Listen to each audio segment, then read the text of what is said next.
up some stuff. Had to kind of update my blog. I got to start blogging again, it looked like. But, it's all cool, Anything for the movement, man. You know how we do. So I'm going to go and send out the black signal as well. Get some of y'all up here with me. The Per Ankh situation, Per Ankh is canceled for today. And I'm kind of disheartened by that. Because I kind of think it was, premature. The night of, you don't give the road people time to get shit together, then make a decision in them. You need to make those decisions like in the morning. You can't, not the night before, because we're not facing 0 degrees. I don't think it's 0 degrees out there yet. You know what I'm saying? I don't think snow don't stop those people from getting out and getting their weed. You know what I'm saying? I mean, it's like, people going to get liquor and shit, and people going to church. You know what I'm saying? So I don't understand, because I just laid in, because I was going to do the show earlier, because I was looking forward to going to, let me go on and, I'm going to go on and pull up,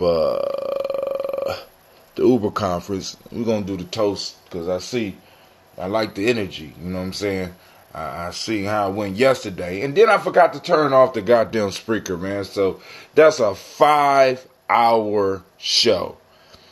I mean, we stopped, but I don't know what the hell happened in my house after because my shit was on for 5 hours. Let's just put it that way. I was gone. I went to go see Jeremy Journey mentioned you in the comment. All right, we up, we live, family. It was going down today. Of course, we're going to have discussion about whatever it is that's on your mind. If you want to look at a proverb, if you want to hear a story, if you want to have a discussion about anything, we are here, right? I'm here. I'm going to open up the phone lines. But before we do that, because of what happened yesterday, right? I want to do the toast first, right? Let's get the ancestors. We don't want to keep them waiting, right? We want to make sure we get the energy. See, because I think part of the issue is that we didn't get the energy of the ancestors in the room, even though it was already there. But we didn't consciously get the energy of the ancestors in the room first. So maybe before, and sometime I might need somebody to help me to remember, Brother Hatem, you need to go and do, you need to go and do the toast. You know what I'm saying? Shots out. I think that's Sister Navita out there, piloting the Giami Journey. We got Brother Kwame in the house. Giami Journey shouted out Patal Ra. We about to get it. Family, make sure you got your glass. We grown folks. We drink out of glasses. Now, if you under 18, I'm gonna even give you if you're under 30, right, and you establish your life, and you got to drink out of a plastic cup, it's all good.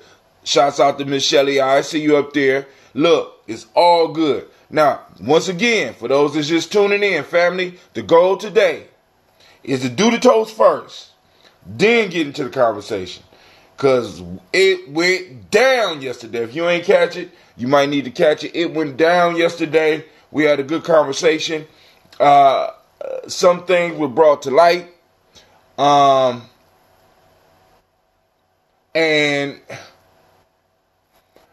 I think anytime, because the key piece that we are discussing in a lot of this is the limits of blackness in a society that was not created by us, right? So, I mean, but then all of the other feelings and shit come off from there, because it's like, boom, we touching on something that is hard for us to create enough velocity to escape. And it seems like soon as we start getting the velocity to kind of escape this shit, when the engines go out or a nut come loose and shit, and it blows up and we got to start all over again. But family, lose not faith, Lose not, what is it? Lose not faith, lose not courage, go forward, uplift the race. You understand what I'm saying? Because the piece is, see, there I go. I'm running my mouth. Hold on. Let's get this music popping. Y'all know, it start moving on me, family. All right, so I want to welcome you to the Congregation of the Mighty. This is Giami Journey Media. This is a Heart of December production, and this is the Daily Toast, where we strive to blow up your old paradigm.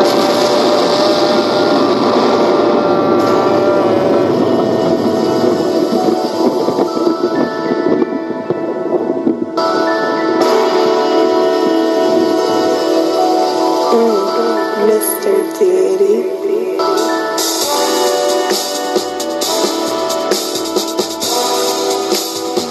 Drink your water. Come on, drink your water, but first, take your breath and drink some water. Take a breath and drink some water. Take your breath and drink some water. Take your breath. Damn, that feel good. Drink.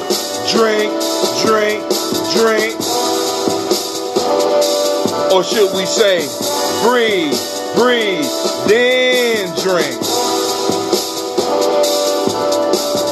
Now, get your bottle of some water. Get your glass for that water. Twist the cap off your water. Lift and pour that water. Drink.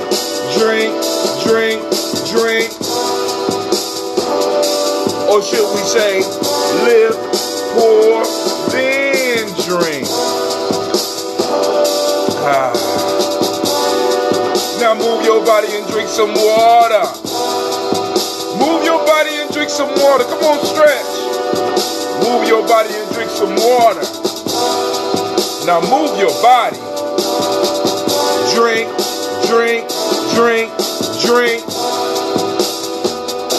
Or should we say, move, then drink. Now raise your glass and toast your ancestors. Now raise your glass and toast your ancestors. Now raise your glass and toast your ancestors. Now raise your glass. I can see your comments. Drink.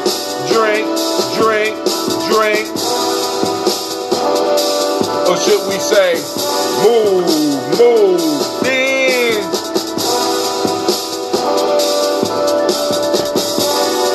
Now take your breath and drink that water.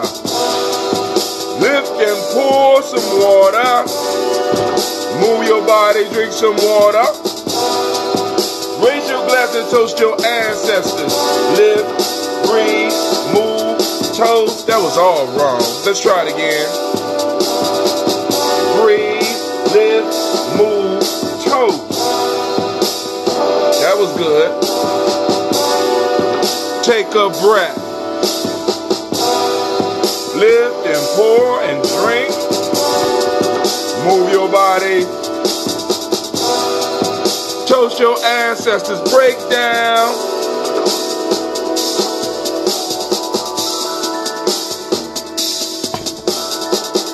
Drink.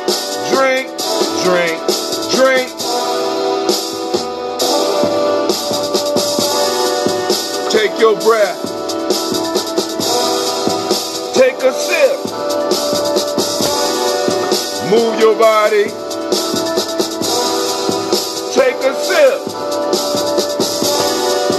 Raisin toast. Take a sip.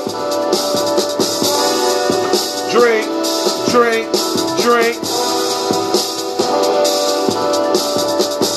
Live, drink.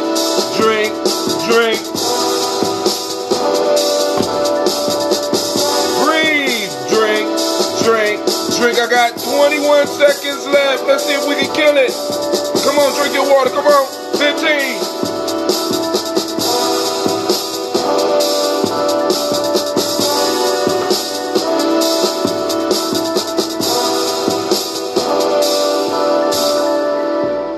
Oh.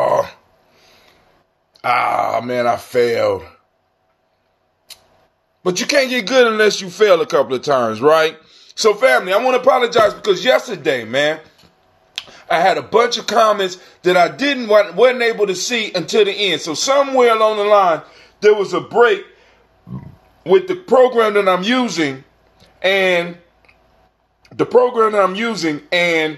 Facebook, YouTube, because I have 40 comments on Facebook that I wasn't able to see on screen. So I got to figure out how to fix that. And I want to apologize to everybody that was, you know what I'm saying, that were trying to tune in, right, and trying to get into the conversation. Now, when I open up the lines, the number is 614-556-4535. Family, I got enough room for 100 people. I know we don't want 100 people doing like we was doing yesterday, right? So, you know, like I said, I'm going to start being a little bit more liberal on that mute button and stuff like that so that I can go and get everybody in. You know what I'm saying? Because the object is give everybody an opportunity and a space to talk. Because what I'm finding is that a lot of times the internet allows us the space sometimes to actually have some good conversations. And then we could take those crucial conversations and from what we've been discussing, right? Those crucial conversations and have those in person, right? This allows us to get a lot of bullshit out the way. You know what I'm saying? Because one of the things that I started noticing with a lot of organizations that I was forming and a lot of people that I'm dealing with is that bullshit would always get in the way. Oh, I mean, it didn't matter. Didn't matter. You know what I'm saying? But I have to realize that what's bullshit to me is fertilizer to another man. So I have to, a lot of times I have to keep my distance. You know what I'm saying? So that I can make sure that I'm able to just keep going, because one of the things I don't allow to stop me is I don't allow other people to stop what I'm doing. I build. You know what I'm saying? And I build and I take personal responsibility for what I'm building. So if it falls or if it fails, I'm responsible. I don't mind having responsibility. I don't mind being the one that people could say, oh, he messed up on that. You know why? Because one, that gives me opportunity to hone and perfect the skill. And second, that shows that at least I had something that a lot of people don't have, and that's the courage to do. Right? We got a lot of people standing on the sidelines and be psst, psst, psst. You know what I'm saying? But I always look at those ones that's doing and be like, shit, at least they doing something. At least they doing something. So Sister Shelley says 29 degrees. That's not wintertime. I mean, shit, we got a reprieve. Really, think about it, family. After Thanksgiving, from Thanksgiving until yesterday, we had a reprieve. You know what I'm saying? This is January weather. So we all should already know that this is January weather and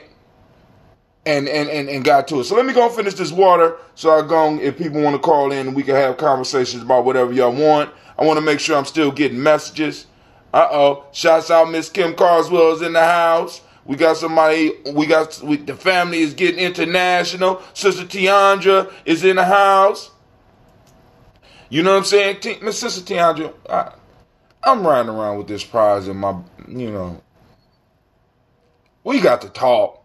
You got to I'm going to have to track you down and give you your prize. Because this is getting ridiculous, right? But I understand. You busy, right? You have the courage to do, right? And so you're doing. I can dig it. So family, now, basic rules before we get into the libations. First off, remember we start off the day with the water. Sometime on these late days, I know that, y'all ain't waiting to drink no damn water with me. Y'all handling your business. But on the weekdays when we are up early, we start our day off with water. Then we move to a health drink. And we use that health drink to toast our ancestors, and then we complete the health drink. Now, in Giami, we talk about the 4 pillars of health. What are the 4 pillars of health? And I feel I have to go on and always remind y'all about this. The 4 pillars of health. First pillar, breathing. Most important pillar. We often overlook it because it's just something that happened naturally, but breath keeps us alive. Breath allows our body to function, and improper breathing leads to sickness. So we need to take some time during each day to consciously breathe. This is why with Gian we talk about the 2-2-4 self-help process, right? We got to spend at least 2 hours a day on us, working on us. and nation building and tribe building and stuff like that. But mainly 2 hours on improving your skill, improving you. And I think some of that time should be focused on breathing. There's plenty of books out there. I got a video out there about it. There's 100,000 videos out there about it. But family, breathing is important, and you will be surprised how many small diseases, I ain't even going to say small, how many diseases are caused by people not breathing properly. Right? Next one, water, right? Boom. Once you got to breathe in the water is something else that we overlook. You don't miss it till it's gone. But a lot of us are suffering from dehydration, and because we're suffering from dehydration, we get a lot of diseases. Just letting you know. A lot of autoimmune diseases, right, family? I mean, some of this shit, a lot of this stuff that we're experiencing because one, I'm about to get into the next step, but one, improper breathing, not drinking enough water, real water, not that that shit with chemicals in it. We need to find real sources of water, family, so that we can stay healthy. So one, air, breathing, proper breathing, conscious breathing. Wake up and breathe, right? Not this sleep breathing we be doing. Some of y'all be breathing. Consciously sit down and focus on your breath for at least 5 minutes, please, family. Sex, next, water. Drink half your weight in water in ounces. Let me explain. If you weigh 100 pounds, right? If you weigh 100 pounds, drink 50 ounces of water. If you weigh 300 pounds, drink 150 ounces of water a day to help your body, right? Boom, keep your body hydrated. Next one is eating a culturally appropriate diet. Now this right here, simple as it sounds, is not simple. You need to go on, if you know you are of African descent, there's this thing called the African Heritage Diet. Family, read up on it. It's some serious stuff, right? A lot of us are not eating culturally appropriate foods, so we suffer cultural inappropriate diseases. A lot of diseases we getting are coming from us being culturally inappropriate. What more can I say, right? Add some palm oil to your diet. Add some coconut oil to your diet. Add more leafy greens to your diet. Find out different ways to cook it. Add different type of fish to your diet. You know what I'm saying? And some fresh caught fish, because a lot of this fish that's coming out the stores is dangerous. You know what I'm saying? It's a whole bunch of grains and stuff that we have a cultural relationship with that we need to really start exploring so that we can stay healthy.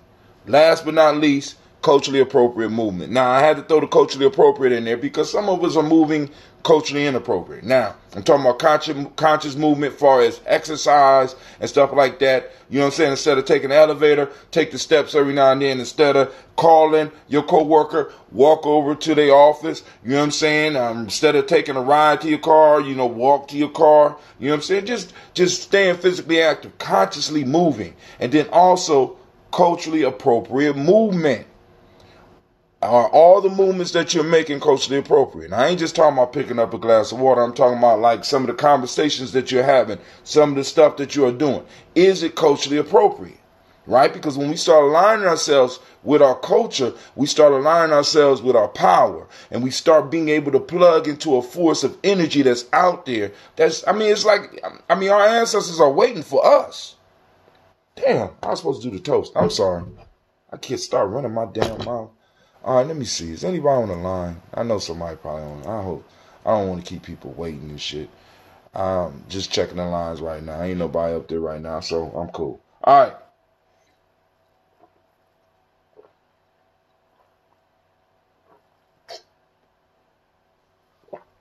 All right. Here go another. Man, this batch of ambrosia made me proud, right? I think I might have figured out how to keep it from totally just blowing out the bottle. Y'all hear that shit? Did y'all hear that? Oh my God.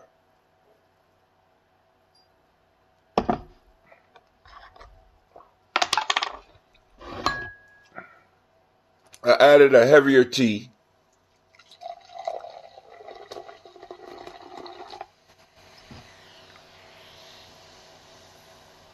Y'all hear that? Oh man, the ancestors gonna get it today. All right, family. First off,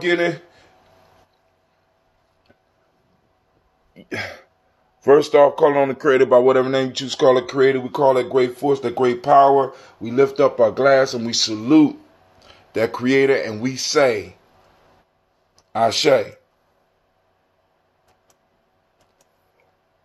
Excuse me. I hear you with the walk to your car, bro, Hatim.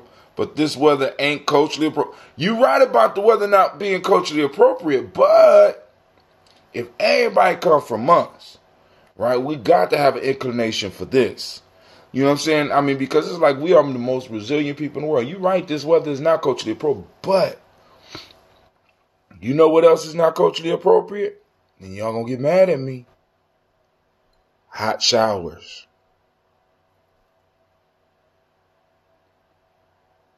Yeah.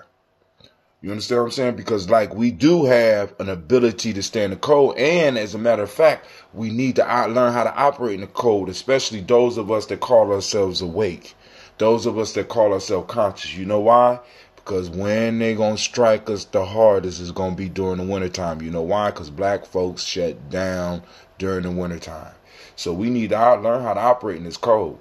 This cold is nothing to us, right? I mean, really, take a cold shower. After the 5th time of you doing it, ain't going to be shit. My fault. It is going to be, yeah. It's still, yeah. Especially when it hits you right here. You let it sit right here for a minute. You get that ice cream burn. I mean, you can induce that, right? But what cold water and coldness hitting your body does, it forces your body to start burning fat, right? Which is culturally appropriate. A lot of our bodies are swelling up in the way that we're swelling up because we are not giving our body a reason to burn fat. Those cold morning showers, or those when we used to have to take baths before, you know, all the heating up the water, we used to have to use cold water. That used to stimulate us. So you're right. Walking in the cold might not be culturally appropriate, but neither is hot showers all the damn time. Per Ankh is canceled. The weather. I'm committed to just that all 2019. Request to hold me accountable, Brother Hatim. All right. You talking about the 4 pillars of health. I was coming to Prague. I was coming to Prague too. I'm never busy, always free. I hear you with the walk to your okay, we talked about that. Well, yeah, I'll try. All right, family, I am getting the text right now. But at certain points of time, it might cut off. So please, I don't want nobody to think that I'm ignoring the messages and stuff like that because I try to read them. But we just toasted up the creator. Let's get to the stars of the show. We want to toast fabulous, magnificent, and marvelous ancestors. I was really looking forward to Prague today because we was going to add another ancestor to the list. But me and Elder Tony have already discussed this, and he's going to do what he needs to do as far as ritually, and I will be adding one of our elders to the list who just recently made a transition. I like to give the family an opportunity to decide on whether they want the person on the list, because you know sometimes for people that's not really ready for it, them hearing a person's name every day can be hard for them, right? So sometimes it takes some time for people to adjust, and I want to give people the opportunity to do that, right? So we lift up our glass to our ancestors and we get to the list. Miles Brown, Miss Ann, Robert Texas, Davis, Herman Brown, Senior, Rosalie Tilly, George and William Walton, Christopher Fanny Gaston, Lean, Uncle Chris, Fiend, Cleveland, Geneva, Brown, Margaret, Ellis, Wash, Ellis, Cecil, Ellis, Brown, Gina Gaines, Herman Brown II, Barbara Twiggs, Wash Ellis, Jr., Katie Ellis, Nikki Ellis, Jamon Jones, Jeremiah Tappan, John Fallar, Montague Pittman, No More X, Pet Mount, Rob Malika Fakur, Dr. Marianne Williams, Kojo Kamal, Elder Farmer, Elder Millie Dixon, Tony Clark, Pastor Yusef Weston, Elder Ajani, Elder Ron Coleman, Elder Robert Donaldson, Alfred Brofro, Hector Jr., Jay Edwards, Carlisle Harris, Grace Lundy, Inez Harris, William Bill Moss, Phyllis Rose, Sterling and Lucy Wright, there, Gail Pulliam, the Luxter brothers, Miss Eda Brooks Crawley, Miss Marie Nelson, Mr. Frederick Crawley Sr., Miss Jerry Bunsen, Mr. Alonzo Johnson, Miss Marie McDowell, Janice Foster, Charles Jordan, Kel Smith, Walter Smith, Richard Walter Smith, Richard Triggs, Francis Johnson, Mary Franklin, Jimmy Williams, Daniel Ford, George Gibson, Nana Loretta Clark, Inez McCrae, Fritz Clark, Frankie Justice, Katie Justice, Derek Renderman, Virginia Rogers, Reverend James Smith, Lois Henderson, Calvin Spratling, Mary Elizabeth Walker, Raymond Walker Sr., Sarah Jane Carter, Michael Ford Jr., Kellen D. Russell, Susie B. Smith, Teresa Clay, Melvin Dale Hodge Jr., Herman Copeland, Mildred Copeland, Jenny Clay, Bird Beatty, Sarah Weller, Vita Farmer, Ago Sue, Shell Harvey, Aunt Charmaine, Aunt Evelyn, Theolis Hasbury, Harvey Asbury Sr., Leonard Dickinson, T.C. Islam, Terrell Dunbar, Will Thomas, Sarah Berry, Mark Walsh, Merle B. Thorne, Pearl G. Thorne, Ida Johnson, Florence M. Carter, Joanne Thorne, Patricia Lewis, Juanita Wright, Robert Wright, George Wright, Mary Eliza Frederick Davis, May Elizabeth Rogers, May Esther Keechler Reese, Linda Watson Hammonds, Jarrell Giles Watson, Sparrow, Slimmy, Selvin Lewis, Andrew Holmes, Pearl Moore, Percy Moore Jr., Mildred Owens, Booker T. Bolden, Charlie Hunt, Sammy Stover, Hilda Pearson, Sturgeon Thornton, Richard Thornton, Lavinia Hall, Freeman Banks, Mary Moss, Ophelia Peacock, Willie Thornton, Napoleon Kennedy, Mark Ramsey, Paul Ramsey, Matt Ramsey, David Ramsey, Charles E. Thornton, Frankie Quells, Urania Thornton, Bernice Quells, Ernestine Jackson, Frankie Johnson, Teresa Mormon, Leon Johnson, Charles Bell, Vivian Ramsey, S.C. Johnson, W. Johnson, Leon Johnson, James W. S. Sr., James Parham, Dana Jones, Henry World, James Farmer, Mary Chavez, Leon Grace, Bessie Johnson, Hattie Levester, Mary Moreland, Paul Moreland, Elder Caleb, Rosemary Martineau, Elder Amitep Wellman, Fred Douglas Triggs Sr., Thelma Triggs, Thomas and Lula Berry, Lacey and Ellen Ohio, Frank and Russell and Davis, Fred Douglas Triggs II, Pina Triggs, Reverend Eddie Moore, Helen Fuller, Eugene Jackson Sr., Richard Ellis, Silas Alexander, Charles Maxwell, Percy Alexander, Arthur Reynolds, Stanley Lockhart, Ricky Lockhart, William Lockhart, Woodrow Lockhart, Brenda Porter, Deacon Hargrove, Carla Sawyer, Andrew Parker, Doris Donald, Ellis Murphy, D'Amico Russell, Didi Mon, Aries, Jean and Ruth Jones, Jana Callahan.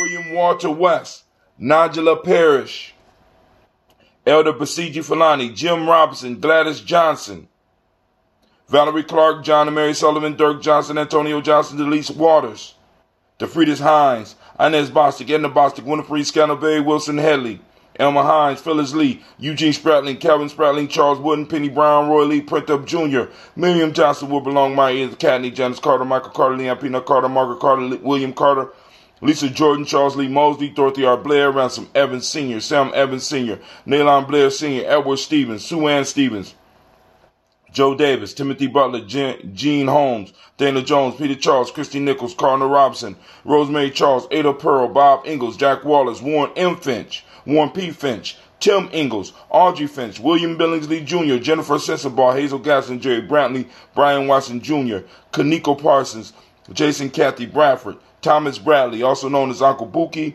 also known as Gypsy, Reverend Reservoir Word the First, Stacy Trice, Frank Smith, Mother Bertha, Michael Leonard, David Brown, Ruth Carter, June Cox, Ruth Cox, Paula Cox, Ronald Irvin, Judy Hubbard, Irene Johnson, Francis Boots Jefferson, Dan Wilkinson Sr., Emma McClendon, Jerry Dorr, Amina Robinson, Mary Nichols, Patricia Williams, Shabaka Teray, Greg G2 Gibson, Donna Hill, Richard Cleavers, Lee Irby, Tommy Irby, Boy Irby, Jim Gaucher, George and Hallie Johnson, Archie and Margaret Armstead, Diane Scott, Erica Armstrong, Claire Fox, Gene Evans, Archie Beck, Anna McGill, Charles McDaniel, Christine Cottrell, Aunt Becker, Alice Arnold, Arthur Arnold, Hattie Reed, Charles Reed, Eula and Andrew Baker, Patricia and Edwin Brooks, Gwendolyn and Bob Hatch, Kimball Vernon, Bradley Kim, Janie Harry Tubman Cates, Spencer Sturgis, Sally Mae Baker, Ethel Baker, Creola Baker, Geneva Baker, Aaron Nino Baby Hatch, Hatch Sr., Mally Miller, Housie Hatch, Dad Cleveland, Mother Gibson, Alex Nixon, John Bowie, Lester and Rachel Saunders, Doretha Ross, Riola Ross, Robert Nelson, Francis Stevenson, Leroy Stokes, Neely Johnson, Fletcher Swan, Maddie and Charlie Scott, Ida Casey, Thomas Cofer, Vivian Stevenson, Mona Ann Lewis, Cornetta Lyman Lewis, John Jackson, William Dallas Lewis, Mary Francis, Chappelle Jackson, Michael Slade, Joanne Perkins, Richard Jackson, Martha Ford Dawson, Big Mama, Nanny Harris, Eva Ford, James Harrison, Margaret Towns, Mary Williams, Leroy Q. Heap Sr., Albert Moore, Miss Vanilla, Alvis Motley, Geraldine Elizabeth, Douglas Thompson, Erlington Houston, Lud Alls, Elijah Alls, Jerome Alls, Henry West Staten, Joe Jamel Alls, Ann Pierce, Donald Carter, Lily Green, Nathan Green, Bat Vaughn, John Dewey, Ruth Beard, Tim Butler, Ramey, Laura Newton, J.B. Foggy, Thomas Newton Sr., Barbara Naeem, Jeanette Sanders, Jerry C. Sanders, Roy Pruitt, H.J. Bradley Sr., Henry Wilson, Rufus Jenkins, Minnie Wilson, Catherine Sanders, Muriel Ellis, Elizabeth Sanders, Henrietta Irby, Mildred Armstead, Margaret Armstead, Catherine Anthony, Ruby Brown, Charles Walker Sr., Charlie Walker, Cecil Russell, Diane Irvin, Haroon Phillips, William Ford, Margaret Logan, Phyllis Barnett, Lee Urban Sr., Michael Urban, Ozella Watson, Hugo Watson, John Caldwell Sr., Robbie Lee Caldwell, Nevaeh Mitchell, Ron McCormick Sr., Sabrina Easley, Rashawn Easley, Javea McCormick, Barbara Ann Reed, Dorothy Ann Reed, John Reed, Shechem Aha Reed Jr., John Reed Jr., Patricia Reed, Edward R. Benson Sr., Ethel H. McNair, Lois Fernandez, Jacqueline Broadus, Reginald Oliver, Mazarine Cooper, George Swan, Imani Grayson, Charles Scott, Charles H. Scott, Michael Morgan, Charlene Morgan, Sybil Edwards McNabb, Annie Ferguson, William Ferguson, Shelby McClendon, and family. We have room for your ancestors. We have a new book, and this one looked like it's going to last, because that last one lasted us almost, it didn't go quite a year, but it was good. But we have room. So if you want your ancestors listed, all you gotta do is inbox me a Giami Journey. So you can GI on Facebook or even on YouTube. Hell, I guess on Periscope, because I might be able to get the messages too. I might get them late, but I'll get them. All right. So here we go. We have Joella Giles. We have James Carswell. We have Liberta Adams. Known to my family as, or known to those in my generation of family as Aunt Sis. I actually didn't know her name until after she passed away, because I had to ask my mom, because the only thing I knew her was Aunt Sis my whole life, right? And you'd be like, wow, they actually had a name. I hope I ain't the only one that felt like that. But family, we lift up our glass and we salute our ancestors. And I'm glad that we have them all together, and like I said, I like to envision them at a great big table, feasting and having a good time. You know what I'm saying? So I lift up our glass for our ancestors that are looking down on us and are counting on us. Because like I said, if, I like mythology. In my mythology, we all come back through our own bloodline. So we're responsible. They're depending on us to make sure that our bloodlines are around so that they can, you know what I'm saying? So that they could be part of it. So they could come back. All right. We got a caller, so I'm gonna let them on. I'm almost done with the toast, so I'm gonna ask them for some patience. All right, we almost done. Oh, this is Miss Kim. We almost done with the toast. So we lift up our glass for those ancestors and we say, Ashe. From their family, we move to the present moment. And right now, we are on Imani. I don't have on the Imani shirt. I wanted to get to the show. So we are on Imani. For those that don't know the language, today is the day of faith. It's a harmony. The Imani principle of the day is harmony. The M7, what we teach young people is trust. The color is red. I don't have on any red. I apologize. Gender is the Hermetic law. Male name for the day is Kwesi. Kwesi is your day. Female name is Akashua. I'm trying to get it right. So we lift up our glass and we say Ashe to the present moment, because all our powers in this moment, family. We got to take advantage of this moment. We got to make this moment work for us, and we got to work for this moment to make sure that we're able to lay the foundation for our children. We lift up our glass and you know what we say? We say Ashe. From their family, we move to our future generations. We toast our children, our children's children, onto infinity. We are responsible for the next 7 generations. But family, I'm toasting all the way out to infinity, because I know we have always been and we shall always be. And we call it and we declare it now by shouting out Ashe. From there on, family, we move on and we go to all of our relations and we say Ashe. From there, family, this is your time. This is your libation. What is it that you need in your life? What is it that you want to manifest in your life? Right now is your time. Go and make it happen. All right? Toast you in this moment, Ashe. And last but not least, I toast the most beautiful, powerful, most inspiring individual in the room. You know who that is. Go on, don't look around. Don't be shy. It's you. And we say, Ashe, right? And I got to get my little clicker. Ashe, Ashe, Ashe. Family, I wish you peace, power, joy, and 100 years. Right? So, right now, so now, family, conversation can commence. Let me go and get my Elder Tony West. All right, the number to call in is 614-556-4535. Once again, the number to call in is 614-556-4535. I'm going to type it in here so that people can get it. 614-556-4535. I know some people are like, well, what's the conversation piece? What's up, Brother Kwame? Whatever you want to talk about. Because I have, what we need to talk about, I believe will pop up during the conversation. So let's go and rapid taste. Let's go hash it out. Let's go and talk about it. I mean, there's so much stuff going on in the world today, so I'll leave it up to you. Let me put the call in number in here, 614-556-4535. Bah! There we go. So we got the call in number on Spreaker. We got the call in number. Let me make sure it's up on Facebook.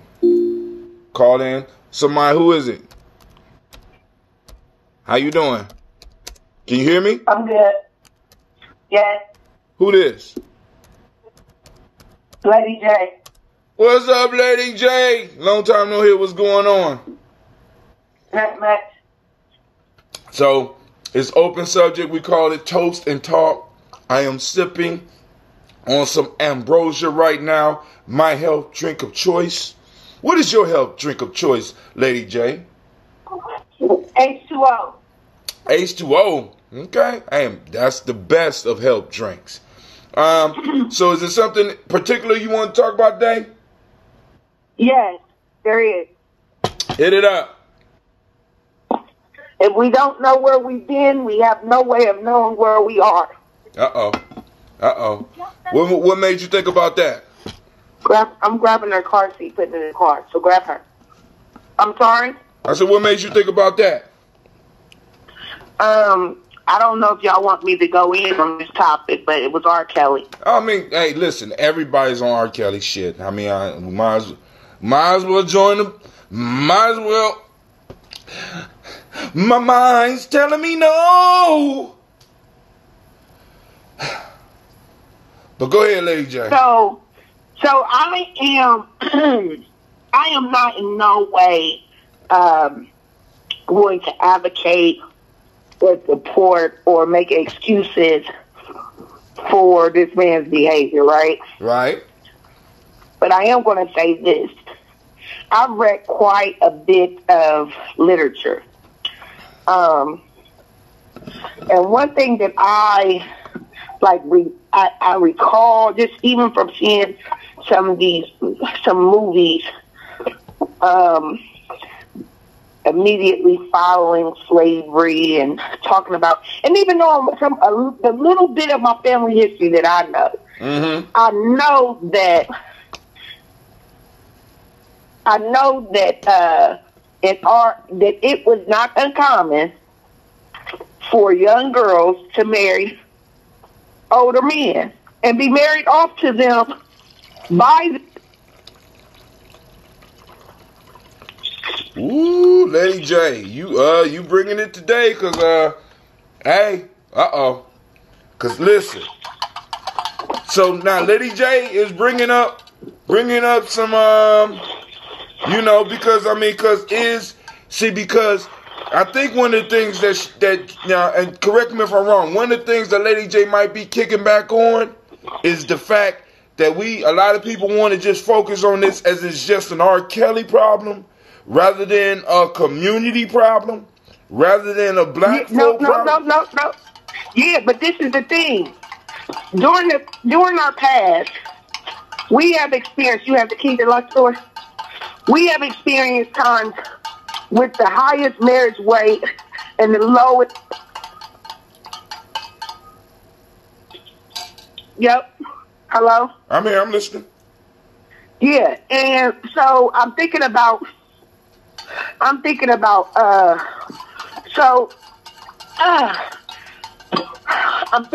the fact that when we did this historically, I'm thinking about a book that I read. And like I said, I know that this is true for my family as well. The young lady comes of age, right? Uh-huh. She was being raised by her grandmother. And this book is, I'll tell you the name of it in a minute, but it's a classic. And so she's being raised by her grandmother. The minute she comes of age, grandmother really can no longer provide for her. So what grandmother does is grandmother goes and finds her a husband, and she marries her off, right? Right. Let's see if it's in the back. The daughter doesn't know that the daughter doesn't necessarily know her husband, but I remember the grandma is like, you know, he has a farm, he has 3 mules, he has 12 chickens, you know, he's going to be able to take care of you, to care for you. Right. And I can no longer care for you, right? So she marries the man, and she ends up divorcing him, and she marries like several, I want to say it was their eyes were watching God. Their eyes were watching God. And so, and that's one of my favorite tales. But anyway, it was not, it was customary. You know what I'm saying? And no, she'll be okay. That's just kind of how it happened. But like the marriages lasted longer because it wasn't like they married for love. You know what I'm saying? You married because it was what you were supposed to do. We didn't want any bastard children. And then you grew to love, and that's why your marriage stayed longer. Instead of cohabitating, living the kind of some of the practices that we have now that contribute to our marriages not lasting as long, right? And a whole lot of bastard children. And so, one thing, there were 2 things that stood out to me. The first thing was all this talk about men and younger women just reminded me of our history. And that historically, that is what happened in the community. And though it may have not been, you know, this idea that once you become a woman, you know, you come of age, this is what happens. Though it may not make sense to us now, it makes sense back then. And it helped stabilize our community. It helped stabilize our community. It helped have families. We had families in our communities. The second thing was, which is why I'm happy that this documentary did air, because there's things that we never talk about in our community. And one of those would be, it's like taboo, right? We know it happens, but we don't talk about it. And it's this whole molestation with males, boys being touched. Right? Mm-hmm. So we're gonna still focus on R. Kelly and his I don't know what to call it, but we're gonna focus on him. But really our conversation in our community should be centered around some of that abuse that he and his brother discussed, right? And not just abuse of males, but abuse within families. Kids, the abuse that takes place in families, incest, things of that sort. We don't talk about that. We don't talk about, we will shame and talk about how sick and twisted white folks are, which they are in many aspects, but we will not discuss some of those taboos and some of those things about our families that are just not right. You know what I'm saying? And I feel like I appreciate, I haven't watched the documentary, I'm not going to lie. I haven't watched it either. I'm not going to watch it. I ain't watched it either. From the commentary, those were some of the things I thought about. I just thought about we're judging what this man is doing, but really, if we knew our history, we know that historically this is what we did. And I'm not justifying his actions, but I'm just saying the way that we're frowning upon it, we don't understand that was something that kept our community stable in the past. with this idea. I mean, with how they married off their young children. Now, and it's sad to say it, but it was. No, but not. But now, what you're saying is married them off.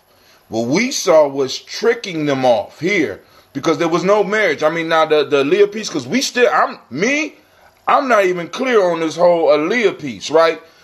But what we see is basically people whoring their children off. You know what I'm saying? And I don't think that's not what our ancestors practice. It's like giving you... No. And that's why I said I don't want to say that that's what he did, because it's not. Right. But what I'm saying is a lot of people are frowning their noses about this idea of older men with younger girls. And I'm saying that piece has been there. Have been there and has... Right. Go ahead. Because, I mean, y'all... women will be able to speak... Because y'all women, y'all be able to speak on that more than somebody else. I think it goes both ways. But I remember being in high school, and a lot of us had boyfriends in college. Once we were like juniors and seniors, we had boyfriends in college. So I think when a person is in their 20s, especially with men, according to the science, they don't mature as fast as females do. Mm-hmm. So it wasn't uncommon for us to be 17, and our boyfriend be in college, 16, and our boyfriend might be in college. You know what I'm saying? Because I think I was not. I had a boyfriend that was 19 or 20. I was 16. Then when I was 17, I had a boyfriend that went to, I think he was his second year in Central State. You know what they call that? You know what they call it, Navita? They don't use this term that much no more. I ain't heard this one in a long. You was fast. May, December. You was fast. No, that's how fast. But the difference between what we were doing, because we were more mature at that age than most boys. So we had boyfriends in college. It was common. No one even looked down on it. Nobody even looked down on it. But I think one of the differences is that R. Kelly, we could, there's a difference between being a predator, you see what I'm saying, and preying in order to manipulate or take advantage, but that still takes place today too. Oh, shit, we know the thing with the R. Kelly piece, do we know that he's a predator outside of the Aaliyah thing? How do we know this? Because we don't have any proof other than what people have said. And the videotape, I don't know why, for the life of me, people act like this VHS tape was so clear. I remember that tape being so grainy, they were trying to debate if it was him or his brother. No. But Navita, let me say in all honesty. Now, I didn't see a grainy one, right? That shit was grainy. But hold on, let me say this. We all had the same tape. But hold on. I'm gonna just say this. I mean, it's like 9 million motherfuckers can't be wrong. I guess they could because... Yes, they can, because we had half of the country that was wrong. If that black people had 3/5 of a human being. Oh, goddamn, she went back to numbers don't equal correctness. You right. At all. You right. But that's and the thing about it is with the tape also... Because I'm going to say this about the tape also, because I took it to work and showed it to everyone. If you look at the court documents regarding the tape, the reason, because the girl said that it wasn't her. So they produced this tape to prove it wasn't her, that it was her, in the tape, and she was underage, but they couldn't convict him because the tape was so damn grainy that they couldn't make out if it was her. I thought the family stopped the charge. I thought the family dropped the charges. They had to drop the charges because the family, they wanted to try to pick it up without the family because they said it wasn't her. So they tried to do it with just using the tape. I just read this recently. And so on the tape was so grainy, though, that they couldn't convict him on the tape because the family's testimony, they was like, it ain't even her. They didn't want nothing to do with it. So he could have paid them off or something. Or it could have been her. I don't know. But I remember the tape. And I'm not going to say... That tape was grainy as shit. I remember it. I took it to work. I called everybody over. We went to the building. We popped that sucker in, and let me tell you, I watched it with a bunch of yodis at the time. And them white folks didn't know who R. Kelly was really, and none of this. They heard about it, but they wasn't really, fans. They was white folks. Now, and they looked at that tape. They couldn't run. They was like, "This is blurry." I remember the conversations we had. you had a cheap tape. But I'm just okay, but I don't know if he did. I mean, the Aaliyah thing we know about. Right. No. See, but I'm not even. As far as that piece, I'm not really clear on the extent of that relation. See, because like you said, a lot of this is secondhand. Now, my issue is he married the girl. He married the girl. Is a legal fact? Is that a legal fact? I believe so. I believe he married the girl. Wait, hold on. Now I got a question. Yeah, I think he did, but like you said, I just went by what I've heard everybody else say that he did marry her. But to be honest with you, I never looked it up. And I never cared. Didn't they say that they got it ignored a year later? I don't know if they got it. I remember hearing that. The Leah piece is a little bit different because at least he did marry her, right? I say no. I'm taking my say back. I'm just saying he married her. That's a little bit different than the predatory behavior. Now she was young. I don't know how much younger she was than him, but was she of legal age? Let me tell y'all 15. He was 27, but Marvin Gaye was 33 and Janice was 15. Who? Now he claimed I don't want to tell y'all how old my mama and daddy was. I don't want to tell you how old my mama and daddy was. She was definitely not 18, and he was definitely in his 30s. God damn. She was 18. I take that back. She was 18, and he was in his 30s. Oh, 18? She was legal. And until I said 8. Well, she was already with him first. She turned 18. I just came along at 18. I just came along with 18, but I will say they was together from then up until she died at 32. Listen, and brother Kwame say you got to care enough to verify what we are saying, because because now we got to be honest. Is anybody in this conversation really caring enough about R. Kelly? Because I honestly believe that the discussion that we need to be having need to be leaning a little bit more towards what Lady J hit on was the fact that we have these type of behaviors going on in our community, but yet we refuse to have these family discussions and really deal with some of these individuals that have problems. You know what I'm saying? So let me say this, Tim. This is the other thing that I thought of while this discussion is going on. Chris Stokes, we know them boys came out and said that he was having sex with them, and they also talked about how their parents were whoring them out. How they were telling their parents they didn't want to go to this man's house. How their parents have been promised so much money, so much fame. Who is this? These kids were basically who is this? B2K. Oh yeah, I remember. They played them kids so bad. All of them. And we know that he was preying on them boys and having sex and molesting and raping. But that's what I said. When it comes to boys, we don't look at that shit. Why won't we have the conversation? Nobody wants to have the conversation when someone is raping and molesting boys. Africa Bambaataa. Oh shit. Oh, there's a whole shit. And he got Africa Bambaataa straight up. So oh, but wait, we got somebody on a 260 number. Who is this? And we also got Sister Tiandre on the line. Who's calling from 260? Sister Shelly I. Okay, cool. Yeah, Africa Bambaataa. Nobody. But now, when it comes to boys, there's a whole different process in how our minds look at it and treats it, because we don't want to take that shit seriously. And then it comes, they're not really victims. But then, but then we'll take these girls who we just said, and I'm just being honest. We will take girls who don't look their age, that are interested, that are positioning themselves for men that are older. Right. And we'll call them victims. Right. We'll call them victims. Women who are willingly participating, because my understanding, none of these women were forced. They were willingly participating. Right. Well, I think the women in the house were of age. I don't know the story. I don't know. I think the women in the house were of age. The women in this house are not in question of being underage, I thought. But I don't know, because I ain't seen the documentary. But I don't even care about. When I heard it on the I'm news. not.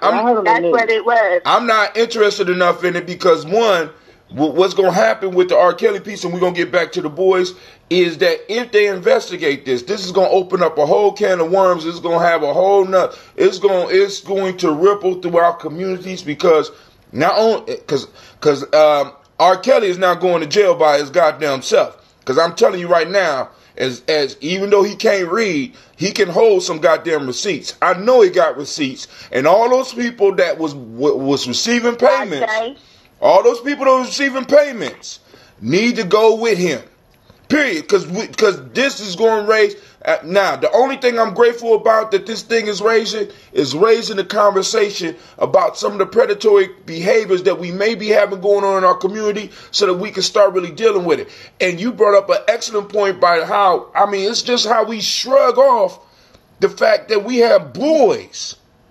Well, I think when it's boy on boy, male on male crime, or, a violation, and a lot of young men don't want to come forward about their male-on-male abuse because they find so much shame associated with it. Because in our community, it used to be anyway, predominantly, your manhood has been taken. Women will look at you differently. Right. So when it's man-on-man abuse, a lot of times the victim won't even say nothing. Doesn't even want to come forward, even more than the female victim. It's a lot more of a stigma. It's a bigger stigma with males. What about family? Well, hold on. What about this family thing? We won't talk about incest. We won't talk about incest. We'll talk about white folks and incest, but we won't talk about how rampant it is. I got two first cousins. They share the same great grandmama, and pretty soon, if I'm not mistaken, this girl's gonna have a baby. And they've been in a whole relationship for many years. And my family, I cannot understand how we go. Now, I don't attend no family functions, but how do they attend family functions knowing that these two people are first cousins? That's nasty. But hold on. And that's been going on in my family forever. Forever. Nobody talks about it. Now, let me say this. And not just my family. You're right. Hold on. Can we get back to the boy right, because I want to get back to the male piece because that's a whole nother can of worms. Because think about this. We're not talking about the boys who don't speak. How do we treat the white? Nobody talks about it. Wait, no. But hold on. Hold on. Oh, I'm sorry. Go ahead. Somebody else. I was going to say, Sister Levita, the reason why I brought that up is because the brother went on, I seen on Facebook where the brother went on the show, and when they talked about who abused him, it was the sister. It was the sister abusing him, and that's why I say that these things kind of happen in our community too, not just the boy on boy, but also the family, where these kids are not being supervised, and children are experimenting with each other, and later it leads to other things. Like I said, like incest. And so that's why I was bringing that up, because when he was talking about the molestation, if I'm not mistaken, they were saying the sister was the one in molested. Yeah, I got you. I understood that. Now. I got you, sis. But what I want... but go ahead, Shelly. Go ahead, Shelly. I'm going to use this term for lack of a better term. In terms of experience, I feel that... Are you there? We're here. We back up on Facebook. Facebook dropped for a second. Okay, yeah, that's what I was looking at. Okay. So in terms of personal experience, I think that it's natural for a woman in that case to cater to the emotional distresses, emotional triggers, and emotional healing from that perspective because of all of the dynamics involved in that personal experience. So I think that's one thing that happens. I think on the other end, from the experience of actually working with boys and young men, as well as being raised with only brothers and only having sons, there's a certain perspective of honor and respect that I have in terms of boys and young men and the experience that they have. So I think it's very honest for the sister to bring up, and Navita and you, Brother Hatem, to talk about the dynamics that are transpiring with our boys and young men. I think one of the things that happens is that we have not, within our community, talked about it enough, as the sister said, but I also think that we haven't designated within our community those of us that have a personal experience that we've overcome, and that there are dynamics and gifts that people who have had that kind of experience, some of them may have, where they are looking at certain characteristics in people within the community and can pick it out with a fine-tooth comb. The problem is that if people don't have evidence, so now we go back to the Caucasoids way of doing things. If people don't have evidence, they're not going to pay any attention to it in its full integrity. However, and that's understandable. I want to say that across the board, too. It's very understandable. We're really toggling between two worlds. We're toggling between an ancient world, with which, as the sister was talking about to bring the conversation up to begin with, there's a whole dynamic of history and tradition within our genetics, and that we may not be always realizing that some of our people on some level could be subscribing to. Yet and still, there's another world with which another foot is in, or the other foot is in, where we're dealing with this whole Caucasian and European mindset in terms of the legalism and there's a whole nother dynamic. But if we take everything and say it's African, so it's the best thing, everything African is not good. We made mistakes, which is part of the reason why we're in this situation in the first place. We made some mistakes, and so in terms of moving beyond that, we have an obligation to look at what our history is, what the tradition is. We have an obligation to look at what we're doing today, where one foot is in our Africanness and one foot is in in this European society mindset, and we have an obligation to begin to dissect the truths from out of that, which bring our common day existence, where we can move into the future, not only with a premises of structure, but an honesty of integrity that we can not only display or exude, but we can also expect out of our young people. But we need that structure, and I think this conversation is capital. Maybe that's the wrong word. This conversation is imperative because I think it brings about the opportunity for us to segue some aspects of what we've been dealing with that are unhealthy. Put it on, if we had a mind map, say we had a physical mind map, and say somebody built a physical mind map and they say, okay, this circle is over here and this has our history and what we did in our history and all the branches around it. And we have another circle and this is where we are today. And we have a whole bunch of arms that go to different things that we're experiencing here now. And then we have for the future, prospectively, what we'd like to see happen. And I think when we start to deal with that, we're dealing with the structure of things. We can see it smack dab in front of us. And I think a forum we need to commit to having a forum where Lady J, Sister Navita, Brother Hatem, and all of the community can become a part of the dynamics of discussion that will change the pattern of what we've been dealing with. We can discuss and agree or disagree on what we don't want to do any longer, what we want to do going forward, and how we want to deal with the mishaps in our community with some of these predators that are actually lurking on children. Now, also, boys and girls. Mm-hmm. Now, because y'all already, one of the things, because now, once again, because we got predators, male, female, we got a lot of this going on. And one of the things that we have to, like you said, we have to have the discussion to start really, like, what's the code?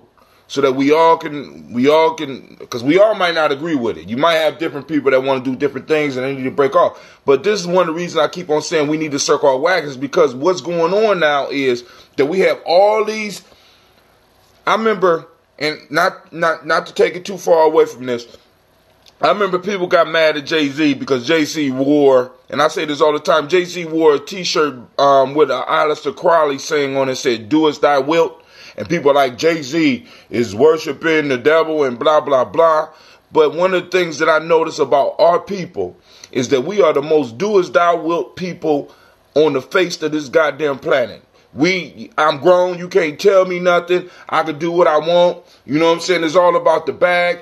A lot of the behaviors that we exhibit in our community and that we program into our children are all selfish. It's all about me. So if it's all about me, then it's all about how I feel. It don't matter who has to hurt for me to feel good. That means I have to get somebody super young for me to feel good. Then it's okay. And we okay that shit. Or somebody super old. Or somebody super old. Well, I mean, yeah. If you talking about abusing them. Because my girlfriend, I believe that she preys on old men, takes advantage of them, does a whole lot of things, and so it goes the same. And I'm talking about old men. I mean, when you say old men, are they decrepit, or did she meet them at the club? They older than you. They older than you. What the hell does older than me mean? He wants something from her. She wants something. Right, that's what I call a fair exchange. Fair exchange is not robbery. He wants to get there young, fair and exchange he is not wants robbery. that money. He knows she don't want him because he's hot. You know what I'm saying? You know, I mean, we're willing to do that in exchange. If you grown, fair exchange ain't no robbery. There ain't no robbery. Okay. You know what I'm saying? But what I mean, but somebody. Funny, there's a big difference between adult people. Right. Yeah, y'all comical though.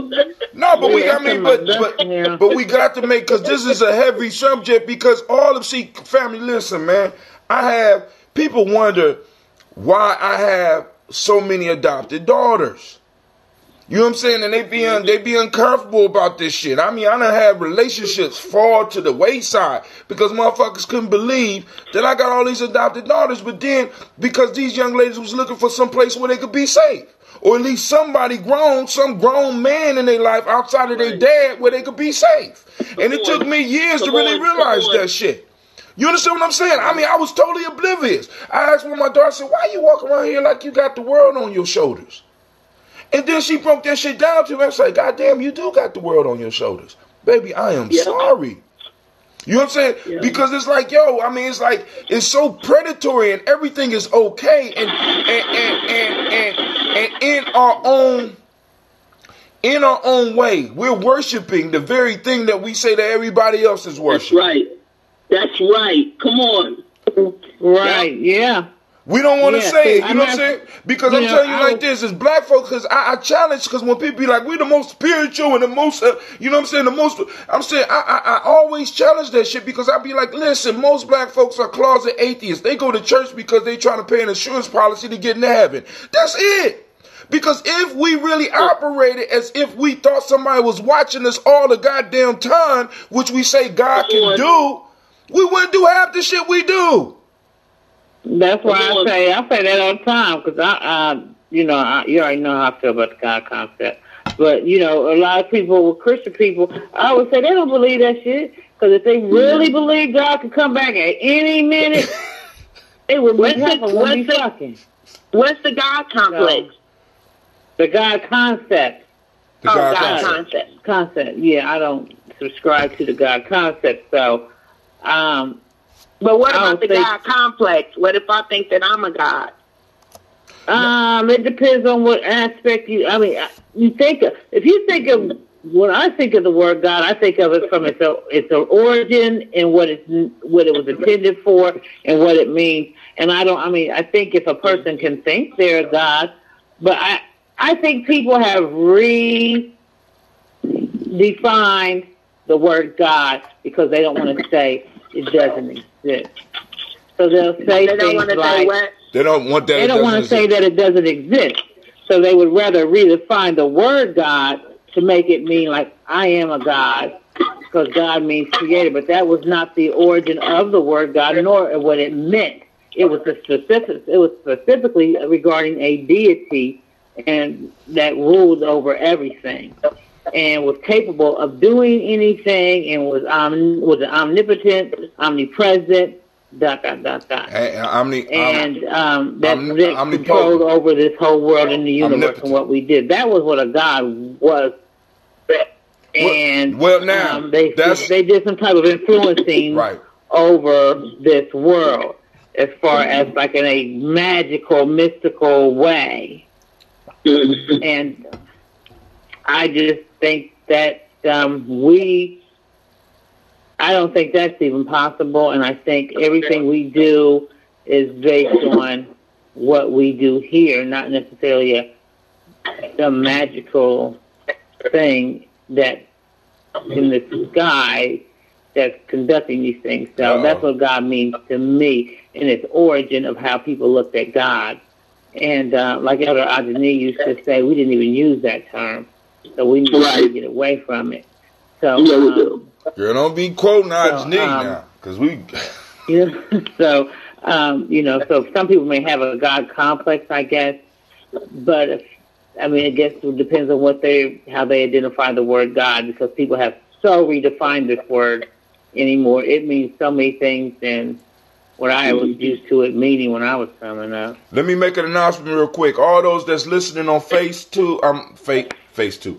YouTube, Facebook, Periscope, the signal dropped off because I pushed something wrong, so we restarted now. So I may have missed some of your comments, but I want to make sure I get everybody. Can you see my comments from YouTube when I comment? I seen something. I remember I responded. I said I seen it.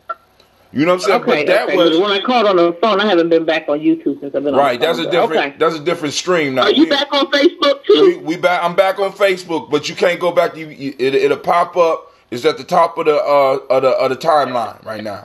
You know what I'm saying? Because it totally fell off. And like I said, make sure y'all like and share, family, so we can spread the. Okay, Brother Kwame is up. Mosaic distinction of God concept different from Neter or even how applied to Greek, Norse, Indian, or others. Because the concept that a lot of us argue over is not the ancient concept; it's the more modern concept of Western religion. This is the concept that we, you know what I'm saying, because they, they pimped out everything, you know what I'm saying, and it's cool. It's cool. We just got to figure out who we are, where we are, when we are, and start applying that shit. It's very simple. Because this whole discussion is about some of the deviations that have allowed that we have allowed to happen because we have, in a sense, lost an honor code amongst us. There's certain things that we should not be doing amongst us. Listen, I had this conversation this morning. This is something that's been. I was wondering if I should share this with somebody, but I didn't know how people would take it. But I'm gonna share it with y'all. Y'all tell me what you think. Okay, so and this is I guess I don't know if you want to say an epiphany or as in me studying. I might have been doing something 6 months ago, and then all of a sudden I see something wrong with it today, and I don't do it anymore. So with that being said, I think our whole sexual concept, our whole concept of sex is from a European standpoint for most of us.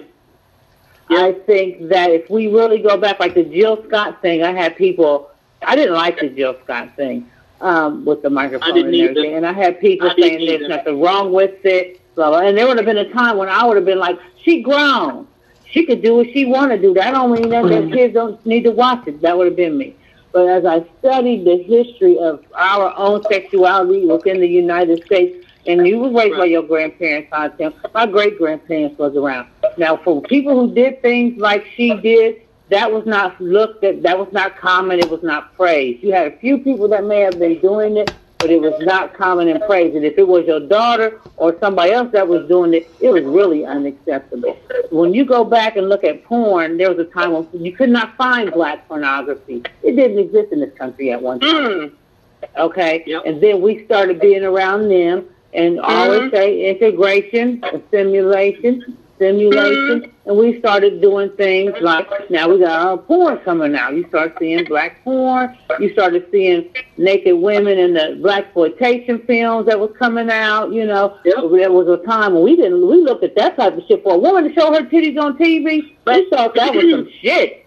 That was some disrespectful shit. And then time progressed with the feminist movement, and then we had the whole "I am woman, hear me roar," and a woman can be just as she. Why does she have to hold her sexual desires just because she ain't a man? A woman should be able to express herself sexually, just like a man should be able to express herself sexually. Women shouldn't hold back. That was all part of the whole feminist movement, and women of color, in my opinion, they jumped right on that board. Then you started seeing black women sleeping around like it wasn't. Well, I'm a woman and I got needs, and no discipline about their sexuality. Wait, hold on. You left the part out of there. You left the part out of there. Not only do I have needs, but then also throw in the bag thing, because this goes back to Lady J's major point whenever she called in the show, even if we arguing. But her major point is that there has been a propaganda campaign that I could trace back at least 1,000 years. That has been against me. That's true. Even not only that, but the feminist movement, in my opinion, I remember being a young lady, and it was like, the Mary Tyler Moore shit, and I just remember a thing with the women really busting out of this, like, I'm busting out on the serious joint. I mean, they was busting loose. There we go. They was busting loose in ways I never seen women bust loose before. Well, it happened before. I'm going to let you know. Coming on board, and for a short period, I did it with my mother, and she was impressed by this shit. My mom was impressed by this whole freedom that a woman can do what she want to do. She can flang her crotch from here and back if that's what she feel like doing.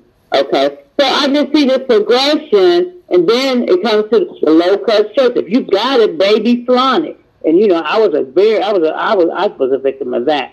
And honey, if I had it, I was supposed to flaunt this shoe. So I would go around with my low cut shirts and this and that, and then demand a certain amount of respect when I was dressed. Like, in my opinion, this is just me, like a whore. You know what I'm saying? So then I kept, and I was like, well, where did I get that was even hot? But then I was a fan of all this. Everything we watched on TV other than Good Times at one time was white folks.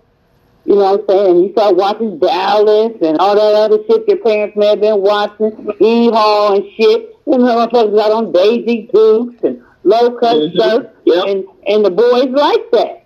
Yeah, and so I grew up, I used to call myself the Black Barbie, honey. I was skinny in the waist, big booty, long, fake blonde hair, caressing down my back, And then I think that we adapted, it was normal. That's normal to us now. What you talking about?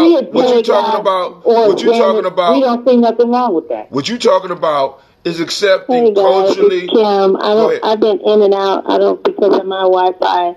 Sometimes it goes out. Hey, Kim. Yeah, that's why I'm constantly calling back. It's just how it is. But yeah, I'm just listening in and hello? Yeah, we can hear you. Hello, Kim? We can hear you. Keep going. Can you hear me? We about to lose yes, we can hear you. We can hear you. Hello? I think we about to lose her again. Kim. Can y'all hear me? Can I say something while we're waiting on her to call back in? Yeah, but can y'all hear me? Yeah, go ahead, sis. That's all I have to say about this. So our sexuality, we got to get it together on our view of sex. One thing that I remember when I started studying the Great Migration, and I talked about it like sometimes on the show about W.E.B. Du Bois and some of the literature that he put out as our family started migrating north, right? Some of those customs and some of those traditions. Oh shit!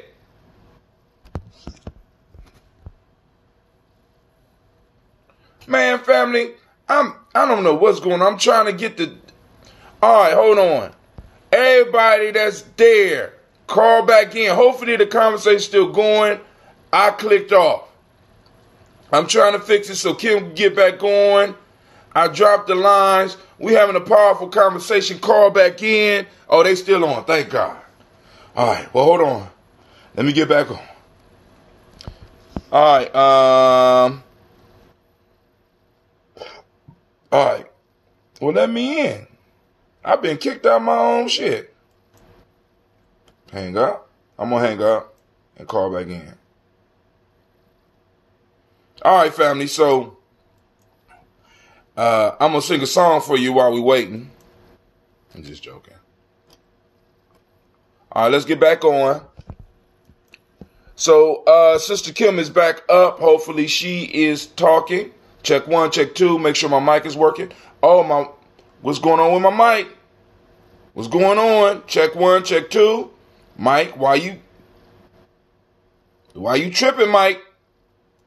All right, family, hold on. We got to try it again. Let's try it again. Check 1, check 2. Check 1, check 2. All right. Check 1, check 2. My mic is not working. My mic ain't sounding nice. What's going on? Default.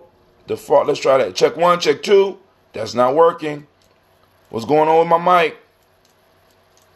It's sabotaging. That's what it is. All right, cool. What I'm going to do is I am going to exit. Now watch this, family. Now, so we could practice problem solving. They are still having conversation. And now, this is the good part. For anybody that wants to catch the conversation that they're having right now, I am recording this right now on Uber conference. So those that want it, I could go on and give you that full conversation. Now, what I'm going to do is I am going to go out from there. They still are able to talk, but they don't know. So anybody that's on the line with them right now, tell them to hold on to Brother Hatim, come back in, or somebody call in 614-556-4535 and let them know that I'm offline temporarily. Right now, I'm about to go back up because we're having a real good and powerful conversation. You know what I'm saying? It all started with this whole, my mind's telling me no, right? But y'all know how it go. So let's check 1, 2, check 1, 2. My mic is still not working.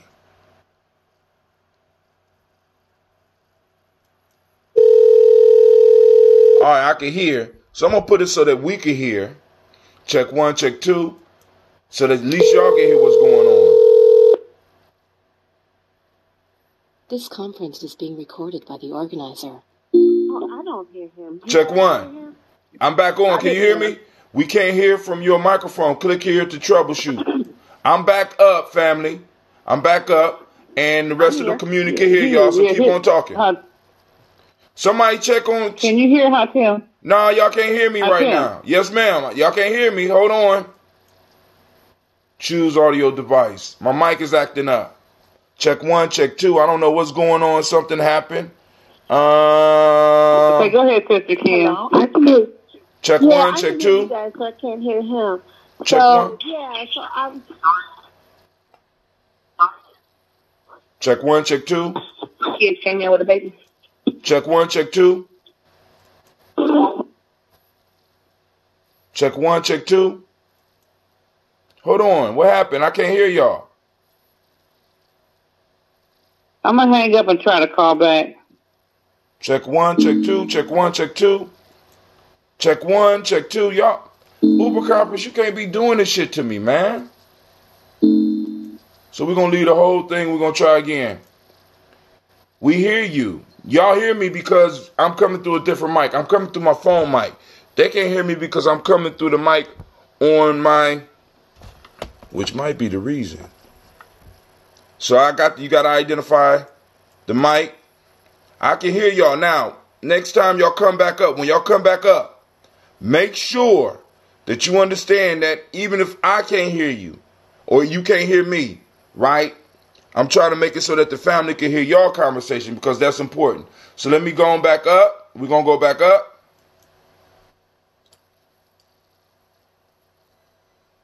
Let me see.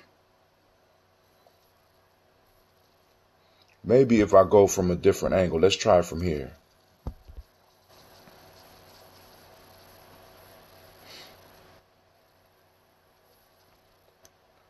Something's going on with my mic, and I don't understand what's going on.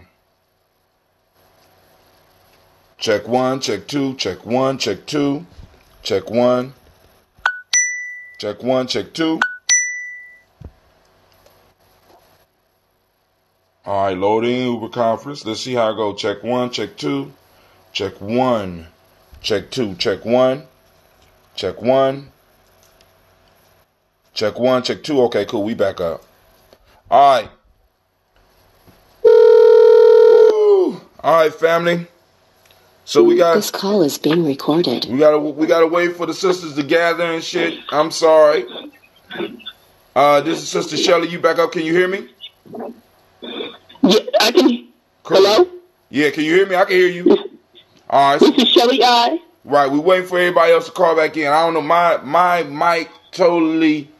I don't know. I'm not gonna complain because it could be worse. You know what I'm saying? But and we had other people calling in, so we waiting for them to call back in. Anybody out there? Okay. The lines are open at 614-260-7150. Once again, it's a toast and discuss where we had the opportunity to go on and share some more thoughts. You know what I'm saying? Not along the lines of anybody's agenda.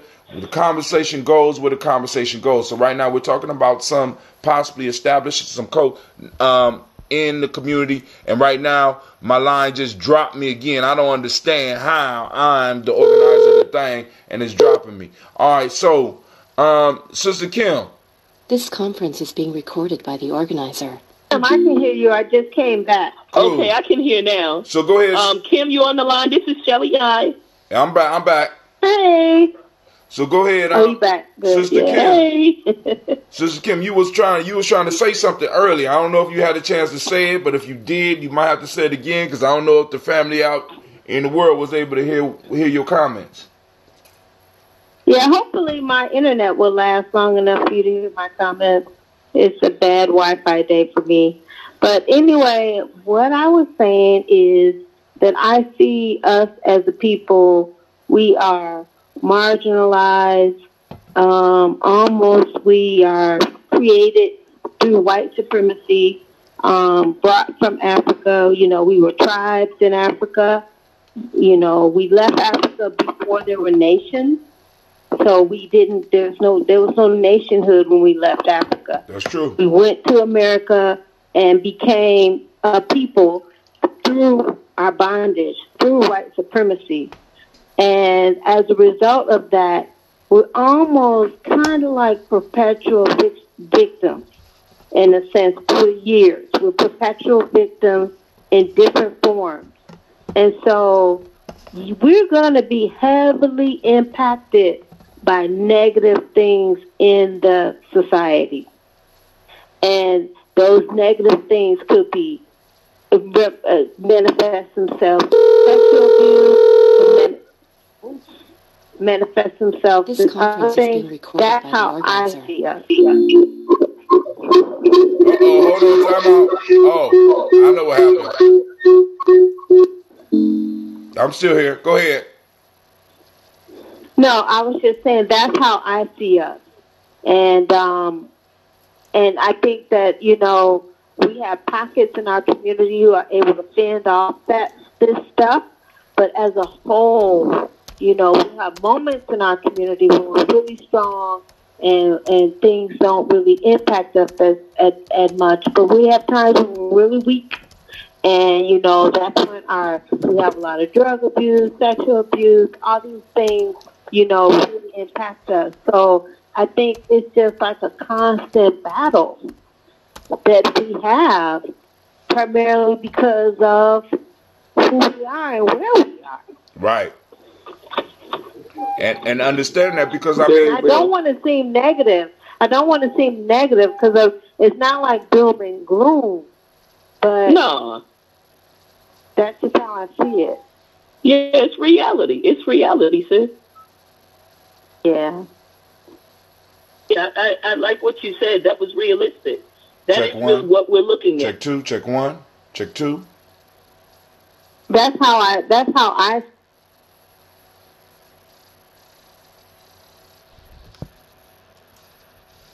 This is getting ridiculous, family. This conference is being recorded by the organizer. You have like Aborigines in Australia, and you have some other indigenous groups who are, dealing with extreme white supremacy, and they really don't impact the world like we have. And so I just think, even though we've been dealing with this for hundreds of years, look what we've still managed to accomplish. Oh, man. True. Resilience. True. We are very resilient people. And I mean, and actually, we are in a position that no other people possibly in history have been in. We were totally removed from where we are to a whole new place. Yep. So we could create a whole new mythology, a whole new code. I mean, it's like we are at a first people stage. You know what I'm saying? And when I mean first people stage, we are at a place where we are able to create the mythology for what we are right now.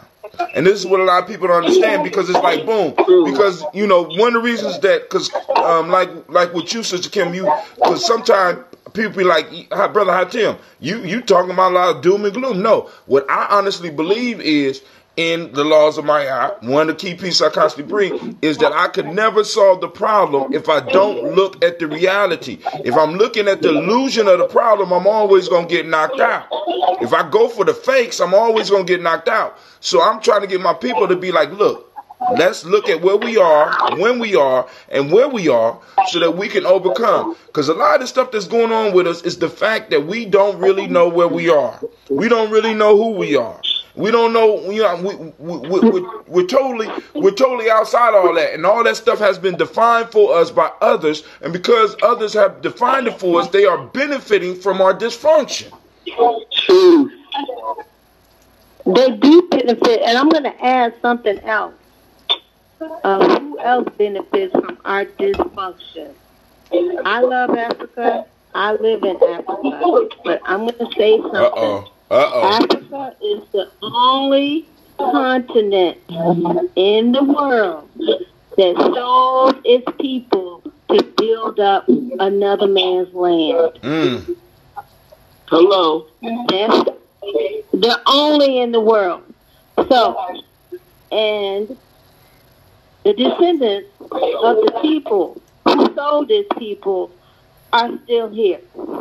Okay? So they have that lineage, just like we have our lineage, they have that lineage. And a lot of us, a lot what of us I'm saying is, now I was gonna say a lot of people don't want to deal with that, Sister Kim, but go ahead. They don't. They don't. Yep. That's, I love Africa, but that's the reality. Yeah. That's what we're dealing with. And if we are looking to uplift, we need to think about who we looking to partner with. That's all I'm saying. I know Africa is flawed, just like this. Wait, time out. For me, I know. Navita. This is me. Navita, how in the world could you come on? You ain't been on for a second. I've been listening. I've been listening. Trying to give you time to get your shit together with all the. I'm just like, we just roll right in. I'm like, it takes me a second.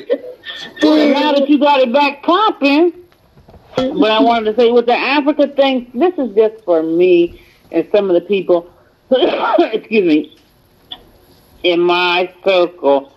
Africa is not void of corruption. It's not void of coons, because they got plenty of them there. It's not void of wanting to be Americanized or anything. It's not void of those things.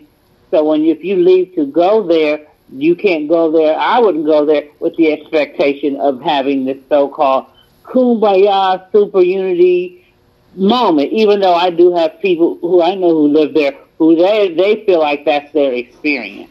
You know what I'm saying?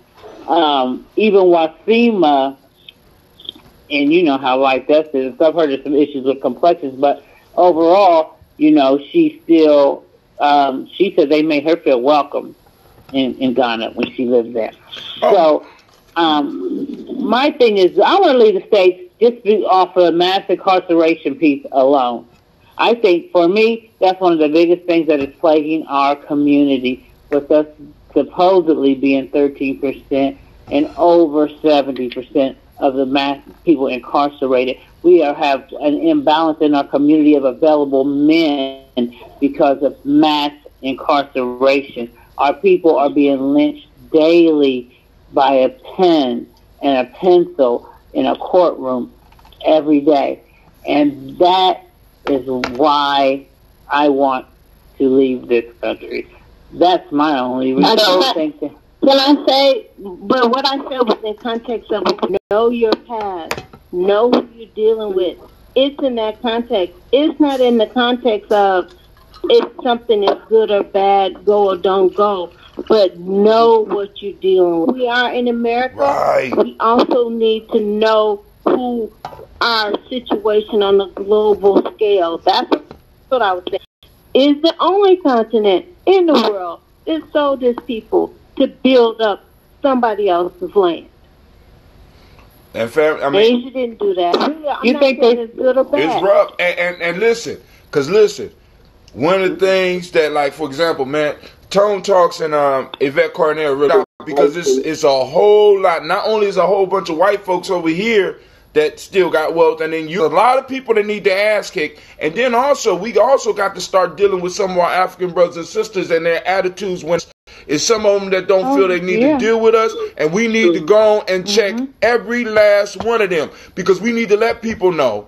You know what I'm saying? So, dude, I can help you. I can help you where you are if you are able to humble yourself and at least take the lessons that my dean does us. We a different species, and we don't want to accept that shit. Come on.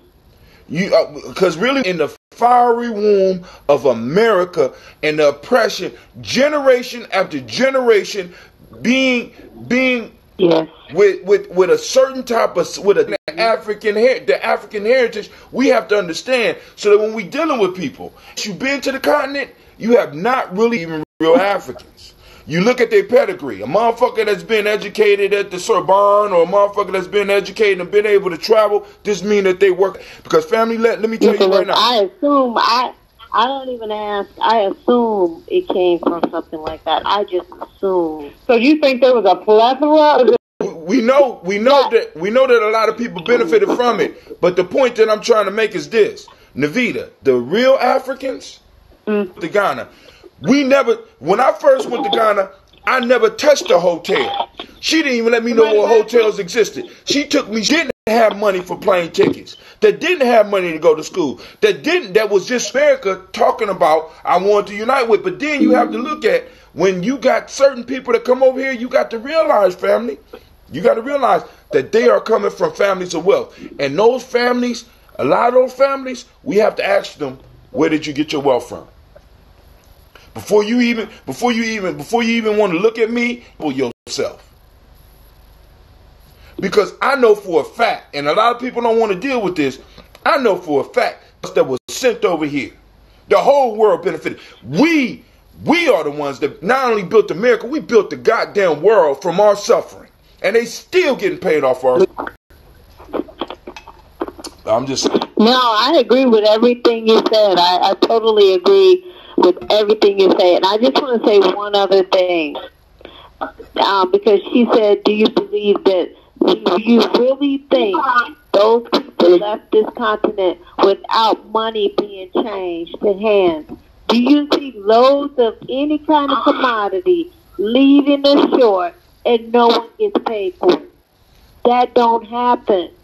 Let me tell you, this is a real story. Wait, this is a real story. I was at a club, and I got into a debate. I mean, this how Brother Hot Tim kicking. I'm out, I'm drinking, and I get in a conversation and a debate with a brother from Nigeria. I can't remember what we was debating about, but it was some Hot Tim shit. I'm sitting up here, we having a good time, and we debating. And, you know, so he started bragging about how, you know, it was something about along the lines how African Americans weren't able to progress because of our work ethic and shit. And, you know, I'm about to smash this motherfucker. I'm like, yo, dude. And he started bragging about his grandfather who died at 109 years old, and he owned a whole bunch of land and shit. And just as I was about to hit this motherfucker with the wild woo-wee, because your grandfather was able to maintain land for that long because he was involved in the slave trade, they called him to the stage because he was a comedian. And I love my people. I love all my people. You know what I'm saying? And I can forgive some bullshit. But you got to be honest about it. Let's be honest about it. I tell one thing I want to say that was pointed out when we start talking about the destruction of a black civilization.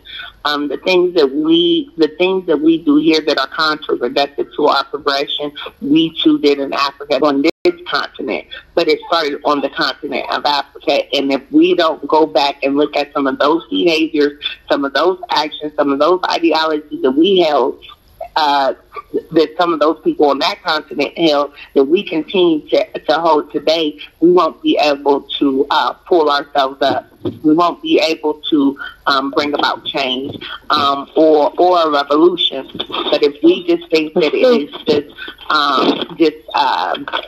significant to this here continent, we're going to miss the piece that no, this actually existed. These ideologies and ideas existed prior to us coming here.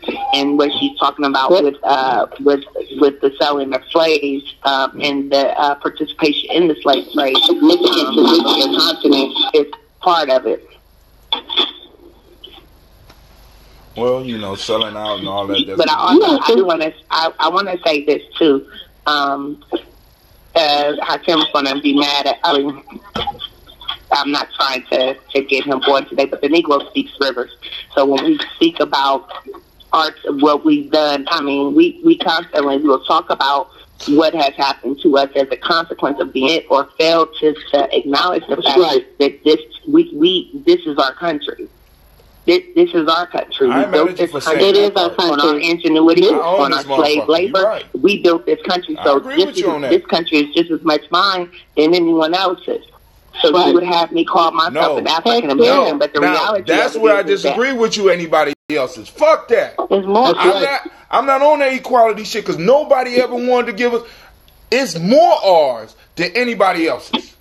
That's right. Your ancestors, blood, sweat, and tears. Well, now hold on. No, hold on. Time out. I'm not gonna get into that argument. But what I am gonna say is this: the concept of America, the land, and that's the concept that's running this motherfucker. Now, and I can have a discussion. And this is what I want to say. The last piece I want to say is that when this ideal. Like, I teach nothing but ESL students. So I got 2 points to make. Every last one of my students that I teach, they come from all parts of the world. And there's some things that I have seen that, right now we're talking about, my 8th graders are talking about the American Revolution. But one thing I was able to explain to them that every last country represented in my classroom, every last one of their countries had a revolution. Every last one of their countries declared independence against a European country. The other piece that I have noticed, and I said this not too long ago, and I actually had Jay Adams at my school the other day, and I actually showed her what I was talking about. I gave my kids an assignment where they had to make a timeline, and because many of them are immigrants and sought asylum, they didn't have a chance to bring their records, or they don't have pictures and things of that sort, right? So I say to them, you can go online and just find some pictures that serve as an illustration for your work. The number of my students that, not only from Africa, but also from Nepal and places in Asia, they all chose white pictures to represent them as children. And I was so online to even put them in the hallway for people to see, because I knew if I was confused, other people were going to be confused as well. But it also let me know the wrath. You see what I'm saying? The wrath of this Eurocentric thinking. That these kids who are fresh from Ghana, fresh from Nigeria, fresh from Eritrea, Somalia, Ethiopia, they're all identifying themselves as white. also my Latino students, my students from El Salvador and places like that. It's very interesting. So I'm sitting there and I'm talking with one of my students, a Somalian girl, and she tells me, we're having lunch, and she tells me, so I look at her knowing that this child is just a half a shade lighter than me, and I'm trying to figure out why would she say that. But because her mother was light, for about in Nigeria, about them bleaching their skin, which is something we have done in our history as well. But also now them making their result of white inferiority, we can think about the same thing is going on in these continents, right? I mean, I'm sorry, in these countries in Africa, and I'm not talking about South Africa. I'm talking about Ghana, right? Nigeria, along the coast. Yeah, it's pervasive. Right. That's a good word for it. Pervasive. It's pervasive. You can't buy. I couldn't buy any kind of a skin cream when I was in Malaysia that didn't have skin whitening in it. Everything had skin whitening in it. I couldn't buy anything that didn't have skin whitener. Deodorant has skin whitener. Shut up. Everything. And this is Malaysia. So dealing with the concept, see, because this is dope. This is why I like mythology. European, right? My fault. West Asians have made how they look the universal look. So even in a child's imagination, if you don't grab them when they're young themselves with pale skin and long hair, this is why it's important that you grab the narrative of your family and the narrative of your tribe immediately, because whether you know it or not, they are being infected by this universal shit. And the universe that we are talking about is not this whole where we all are the same and we know it's all white. God damn it, the concept of beauty is white. The hair is white. Everything that could be detrimental to our children, everything that could build our children or destroy our children is based on them. So what we have to do is we have to be bold enough to snatch the narrative. This is why I keep on talking about folk tales and stories, because this is what gets into, this is what is at the back of everything that we do. From even if we go to the molestation and shit, motherfuckers can justify molesting a motherfucker because black kids are less than everybody else. It's not really a crime. We could justify that shit. Motherfuckers fight. I got a question. Go ahead. When will your global ideal become a global reality? So the question is when. The question is when. Now I actually believe that when the concept of this universal whiteness started, they had an end date for when it would start. For me, the question is not when. The question is, can I get it started? It doesn't matter when, because think about this. The whole concept of white supremacy, the whole idea of white supremacy, right? Or the way we discuss it now, is not from a white person perspective. It's from a brother by the name of Neely Fuller, who launched this idea in like 1960, in the early 70s. It came all the way up to 2018. Now we having people having discussions using the term white supremacy, not understanding that term was not originated by white folks. It was originated to identify a system by a brother.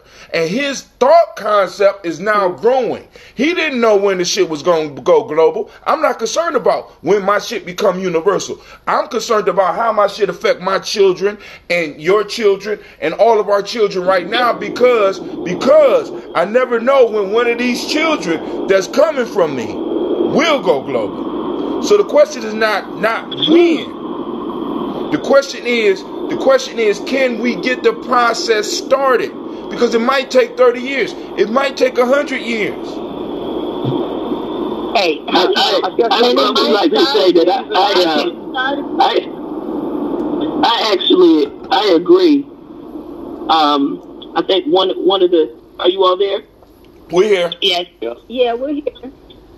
I think one of the things is that building structure, it does require some patience But to be totally honest, it requires a little less patience when we're able to stay on task. I think when we're able to stay on task, we can get more done because we refuse to glide off more than one solution. But if my problem solving skills provide that I have a problem, okay, I'm discussing that problem with my community, and then I begin to discuss other problems with my community, which is a part of the process too, right? Because a lot of the issues are intersecting. So to discuss that is one thing, but to discuss that and never return is a whole nother thing, because that means that finalizing what at least our answer is today, well, what we plan to do today in order. I'm a solution-oriented person. So for every problem, there's more than one solution. I think just as well as what you were talking about, Hatem, I think, which is profound, universally, we got to be worried about, we have to be concerned with, how it affects us and our children. That's most important.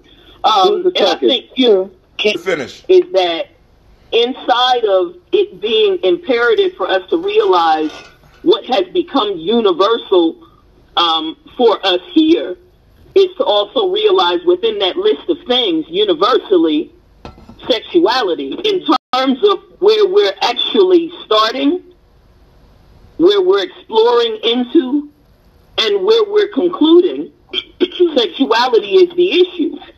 And the sexual connotation and orientation of our children, the board with how we are going to move forward and how we're going to deal with the issues that that can give us warnings and a format to actually sit down and one at a time deal with the issues. One at a time find a solution. There's a problem that's existing across the board that we're all going to come together looking very much alike, being very much alike, and agreeing. And I love what you're saying, because I see it happening. I can visualize a panel. I can a community coming back together, revisiting these and talking about what it is that we're doing, but also like not only discuss a new one, but also to continue the discussion on those that we discussed real quick. The other day, my daughter, she tells me everything, right? You mean my daughter-in-law? You mean my daughter-in-law? Yeah, your daughter-in-law. Okay. To me and tell me anything. So I sit, and a lot of times I'm just taking it in, and I don't always comment until it's necessary, right? So I just take school the other day where one of the kids, they keep creating these pages, right? And they'll go on this page and they'll shame different kids in the building, right? So she's told me about this. Has happened several times. Well, this time she makes it to the page, right? And so she mentions it one night, doesn't go into detail over, so it's a sleepover. So she gets in my car and she says, Mom, I don't know who's raising my friends, but I wish their parents were more like you. She said, you have explained some things to me that makes it so that when people are doing these things and saying things about me that are not true, they don't affect me. I don't care who posted it. I don't care what they said, because it's not true. So I'm not going to. And she said she tried the meetings that she and I attend and the camp that we attend, and how we're able to go there and celebrate our blackness and celebrate who we are. And that has led to building up a foundation in my daughter, so that when she goes to school, she can rock her afro. You know what I'm saying? Not caring if somebody's going to say something about her hair or how it's not long, or her tech. She's oblivious to those things. It's too black, too strong, and too beautiful. You see what I'm saying? And within that conversation, it just reminded me how important it is to lay that foundation, because, like you said, our kids are told that their black is not beautiful, right? No, but they're not. Now I'm gonna say they're not told that. What they're shown is you a child and you see your mom with the same hair you got, but she covering that shit up. Or you see your dad, you know what I'm saying, he really ain't making a lot of money, but he going out to impress all these people. Talking about is that you have been able to... They get more of that from programming, so that's propaganda. So, well, hold on, let me finish. What you They are saying? bombarded with these ideas. Can I finish my point, please? All I'm trying to say is that you have either become involved or created an environment where what we're talking about, what the universal is us. Your daughter and your son and my son and some of our other kids, some of the other people that's been involved with us, we create a space. And I challenge other communities to that. I mean, like I say, even with our Kwanzaa, when I posted about our Kwanzaa, I challenge people to, because the whole piece is, let's come on. If we're going to compete, fuck football, let's compete who could throw the best Kwanzaa. Let's compete who could set up the best camp where our children feel as if they are being empowered. If we're going to compete, let's compete on that shit. You know what I'm saying? You know, you go Mayweather, you can have boxing and do your shit, and in 3 generations your money will be gone. But you know what's going to be happening with our kids in 3 generations, Lady J? I already know. Exactly. You understand what I'm saying? It's so some people could get the shine in the short run. What we got to understand, and what a lot of us forget, is that we are an agenda that's coming in the form of Kellogg's, or it's coming in the form of gentrification. We are in a generational warfare, family. Come on. And until we start, because my job is not to go out here and floss. That's why I was confused in my 20s. It's not to go out here and floss and to show people how much money I got. It's to sit up here and to set a platform upon which my kids can feel the best that they can. Every time my kids go to one of our camps or go to Simba camp or anything that we do, my kids get to say. So back to what the gentleman said about this universal. We start where we are. We start where we are, and it trickles out. I can't go out and save the world. I can't. It's true. So that's how we get it out. And when we network and we get enough people on the same playing field, and that's when we cause a ripple effect. And that's why I said years ago, I didn't understand. He was saying only 10% of us were capable. But what he was saying is you don't need everyone. You need your core group. And from that core group, if you make a ripple effect, that's how the revolution starts. That's how the revolution starts. And so I would encourage us, and I would challenge us to do just what the Queen said, and go ahead and set up start planning for our panel, in which we will have these continuous conversations. Can we have it in the woods? I would like to have something like that at a camp. You know what I'm saying? Really, I mean, that would be wonderful. You know what I'm saying? Yeah. Because one, in an environment, because this is what happens. This is one of the things that I got from camping, and especially Simba camp. Allowing people to simmer in the culture. You see, people don't understand. Like, for example, with Simba camp. Now, I did camping trips before, but the one the very first time when I got home after Simba camp, I sat in the tub because I wasn't able to get in the tub. I was so busy. Some days I didn't even get to take showers because my first time there, I had to really get out there and I had to really work with these boys and get things right for them and make sure everything. So sometimes I had to sacrifice. Sometimes I couldn't eat. You know what I'm saying? Because there wasn't enough food. So as a nation builder, I got to fill my tribe. And was so tired, and I got in the tub and I started crying. And I wasn't crying because I was tired. I started crying because I missed that shit already. See, we got to create environments where we are totally immersed so that we can simmer and know what it feels like.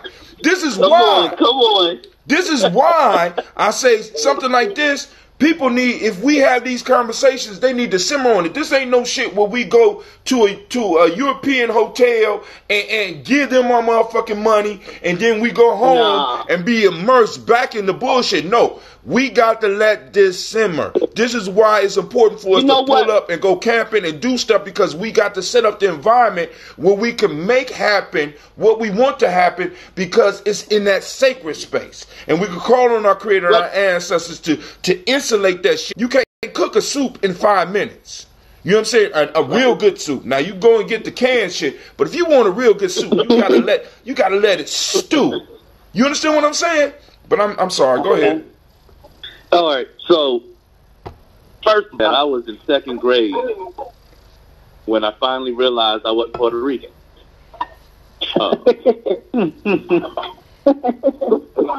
Y'all laughing and shit. Hold on, I ain't started. When I was in kindergarten, all right, my sister came from California, and I thought I'd get her a gift, so I made her a card. I had some money, so I made her a card because it came from a heart card. My cousin called me Chico from Puerto Rico, and it stuck. And people asked me to speak Spanish. I'm like, I don't know Spanish. And then the teacher had to go, oh, Puerto Ricans don't know Spanish. And then, but the fucked up part is that the teacher knew I wasn't Puerto Rican. Here we is. I live in a household with my 4 cousins, my grandmother, pissed off. Ask me why. Because you the last one. Because I was the only one in the house without a Jerry curl. I couldn't get a Jerry curl. And I didn't know why. And instead of telling me, oh, you can't have a Jerry curl because your hair is already naturally curly, they would give me this activator bottle with water filled in it. So here I am going to kids in the school, right? Spritzing water in my head, wearing a curl cap, right? Now, here's what I knew. I had been tricked. I went out for recess, and the sun beamed down on my hair. And the shit got real nappy. I kept spritzing the water in it, and it started getting more frizzy and frizzy. And it didn't look like a Jerry curl. Classroom mad as shit because I got bedhead inside of a plastic bag. And so my whole point is that I didn't become a reactionary because of that experience. When I knew the truth, I knew, and to this day, if your family, friends, community member, if we hold no functionality in terms of embracing and helping to maintain our well-being, our quality of life, I truly believe that there is a major detriment in raising up a generation of reactionaries opposed to Kujichagulia. Choose for yourself. Choose for yourself without the bias that your parents brought into it, because we perpetuate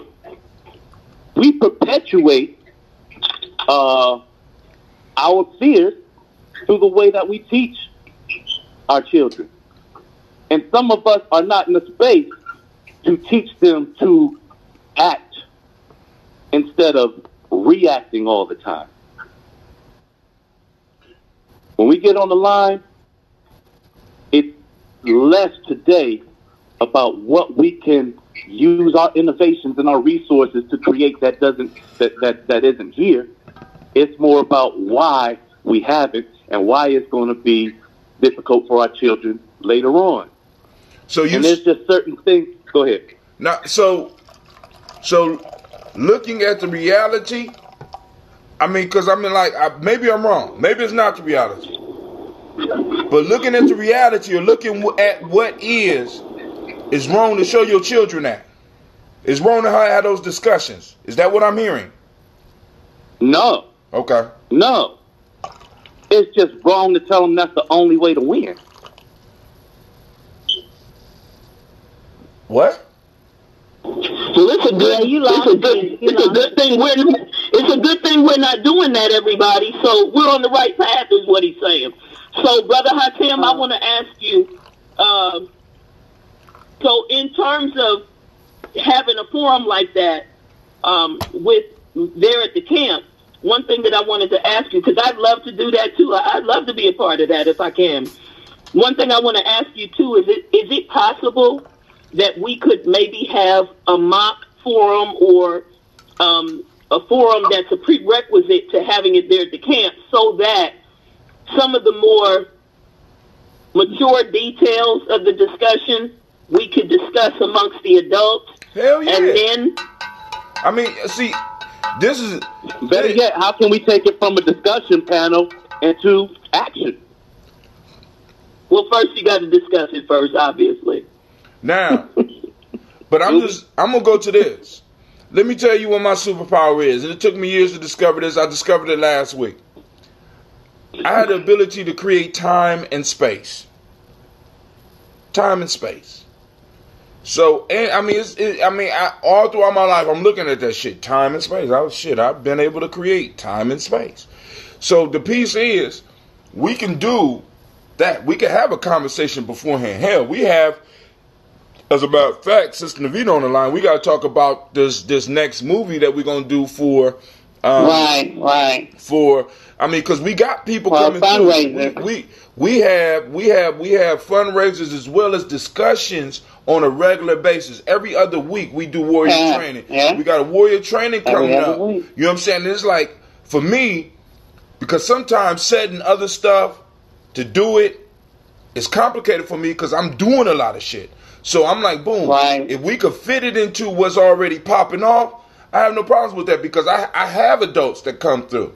You know what I'm saying? I have young people that come through. You know what I'm saying? So the whole piece is, it's just a matter of... We have discussions, and we have a discussion piece every 2 weeks, you know. Every 2 weeks. And a camping trip, you know, we have discussions, you know. We do a lot of things. Have we heard a West Asian or Eurocentric view of Bird Box? Not really. I think the fact that I haven't heard anything about their view of Bird Box. I think people put too much thought into that shit, honestly. Right, because I'm thinking like, all right, who came up with the idea anyway that it was about white supremacy? I don't know, buddy, but I didn't see that shit at all. Right. Now, R. Kelly thing. I saw this thing yesterday. I saw this clip where this Muslim brother is crying like boo-hoo tears over this R. Kelly thing. Not because of R. Kelly, not supporting R. Kelly, but he's just like, you know, how is Lifetime going to spend this money to do this when the African people need a documentary, right? He's like, how are they going to throw R. Kelly under the bus when Lifetime is owned by this other network, AME, and the CEO of AME was brought up on charges of for pedophilia. So how are they using this money to go after another pedophile instead of appropriating that money for a documentary about the African American history or the they're doing what they intentionally meant. I see on that Lifetime movie, it was successful. It's sad that you watched it? Hell no, I don't need to watch it, but I see people's reaction to you. We're just taking people's word for it because White Daddy said this is what it was, and White Daddy got these girls and stuff. When you start bringing in all these other aspects, I'm going to automatically question the validity of it. That's just me. You can't just, so I don't give a fuck about no shit on Lifetime. I really don't. I don't trust nothing else from sisters to come on and say this is what happened. I mean, they said that shit, I don't know how many years ago. This ain't no new shit. You know what I'm saying? But now that now they're taking this stuff off the radio and all that stuff, I think this is an even deeper issue than the pedophilia piece that people are addressing with this whole R. Kelly thing. It's definitely deeper. But I mean, of course there is. I think we was on a different. Right. And when it comes down to it, like, I mean, a more valid issue, and it makes sense. I don't want to believe it, but it just makes sense. Somebody said, and it wasn't just somebody, it's about 100 videos on YouTube talking about how, like, if you eat from McDonald's, they putting these homeless and missing people in the meat. Oh my God. What? Okay, you know, Listen to what I'm saying. problem Go, of get to the losing our point. children. There's actually a and there was a video that actually I was one of the people that was disseminating the video, but they took the video down once they realized it was just going everywhere. But this video, this whistleblower was in this video and telling on McDonald's, but he was talking about the Zionists. All of this was a part of that whole Illuminati and then Zionism, that they were actually kidnapping the kids after they take their organs and their blood and whatever they want from out of them. Then they would grind up those missing children and they put it in the meat. And this Jewish whistleblower was the one that came out with the story to put the Zionists on blast. He was telling on them because the Jewish people are at odds with the Zionists. They don't want to be looked at as the same because the Zionists are actually involved in Illuminati and the Jewish people are not on that far left and end of it. Well, I mean, and that I don't know too much about that story. I didn't get to read about it or what I'm happy, but I think with an organ theft is real. We know that, but like I said, we lose more of our children to being criminalized as juveniles than we do to organ theft. It's a real issue in this country. It's legalized slavery, and we don't. And it's like we just watch it, and it just goes on and goes on and goes on. And I don't know, but I don't know. I had tuned on my TV and on my phone, so. I don't know what the actual topic was when I called. I thought we were talking about the... hold on. I always lead into that, but hold on. I want to welcome... hold on, Sister Levita. I can't hear me. Can you hear me? Working with Hot Tim. I'm honored to work with Hot Tim. Tracy, that was at the house the other day, I'm honored to work with your brother that owns the school. I'm honored to work with you guys, because these are people who are actually putting in... They can't hear me. Check 1, check 2. It froze again. I don't know what's going on with. Check 1. This conference is being recorded by the organizer. Coming out with, we got the newsletter coming out. We got the warrior training coming out. So we need people who are going to be dedicated to get a lot more fundraisers and things going. And I think it's very important. And we got to get more young ladies involved in the program. Check 2. So we're going to really be kicking off this year in a big way, because we keep increasing. So anybody who's listening, anybody on the line that feels like they could be a part and wanted to, please submit your application. You can drop something to my Hot Tim or myself. And when we get the application filled out, we could definitely, I'm hoping to do an online application that we could do a piece that to, see where you can definitely be of some assistance to the young men and the young ladies that we serve in the community, because this is our future. Check 1. Mm-hmm. That's so true. All right, hey, so can y'all hear me? Where's Hot Tim at? He's still on here? I thought I was on, but I'm here. Well, somebody better say something, goddamn. Somebody say still something. On? Yeah, I'm on. I think I'm here. This might be a.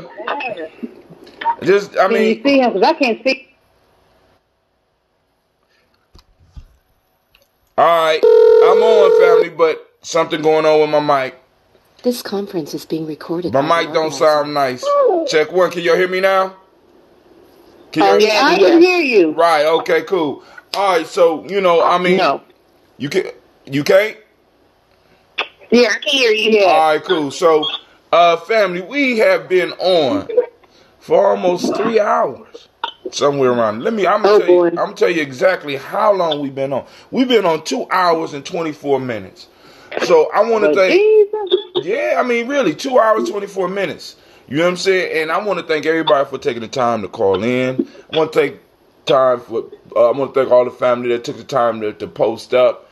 And, you know, like on the weekends, we are able to dine, to toast and discuss. And also, we could talk about putting together the forum, especially like I said, I just like people to stew over the shit. I don't want people to be, because one of the things I learned about rites of passage, one of the first steps in rites of passage is separation. So that because they separate you so that you are not privy to all the old stimuluses that you had. So you have to separate an individual so that they could be initiated. So that they could stew in that wisdom, that knowledge, or whatever you throwing on them, and then you reintroduce their ass, right? Because oftentimes we do little forms and stuff, and we hit them with real quick bites, and they're able to go immerse themselves right back into the fuckery that they was doing before, and forget everything that, you know, I wanted to make a change, but you know, how you gonna make a change when you only had 2 hours of it? And you know, you might have every intention of leaving that room and making a change, but you have not had the time to adapt your life to it. So we need to be able to provide our people with getaways where they can go and incorporate the culture into their life. And it don't cost a lot of money. Now, those people that be like, well, you know, I'm not going to sleep on the ground, and you don't want to be free. God damn it, because when they come at us, where you think you gonna be sleeping when they chasing our ass? You gonna be sleeping on the ground. If you ain't able to sleep on the ground. Are you talking about on the camping? Yeah, on the camping trip. We sleep in the tent? Right, sleeping on it. Because this is the way we could keep it affordable. This is what people don't understand. The reason that I keep on harping on going camping is because it makes everything affordable. Because you and Shaka and everybody else that came out to that camping site, y'all see how much space we got. We had enough space for 150 people. For 12, I mean... And the young men, let me tell you, I don't know nothing about tents, which I need to learn, but I was able to go buy some tents, and the young men put them up like that for me. Like that. They already know how to do it. You know, and that's a skill in itself. And that's from years and years of us doing this. But what I'm trying to tell people is we want to pay all this money for these workshops and all these spaces when the state has camping grounds that are available to us for like $30 a day. We rented 2 sides, and each side can hold 100 people. We had that whole area. And there's one close enough to Columbus that once we start doing it, family, we can have a concert out there. I really like that one. I wasn't at the other one, but that one that's by Alum Creek, that was dope. That's dope. That one is dope. That's the dopest one. And then on top of that, with that space. And you can go back there and fish.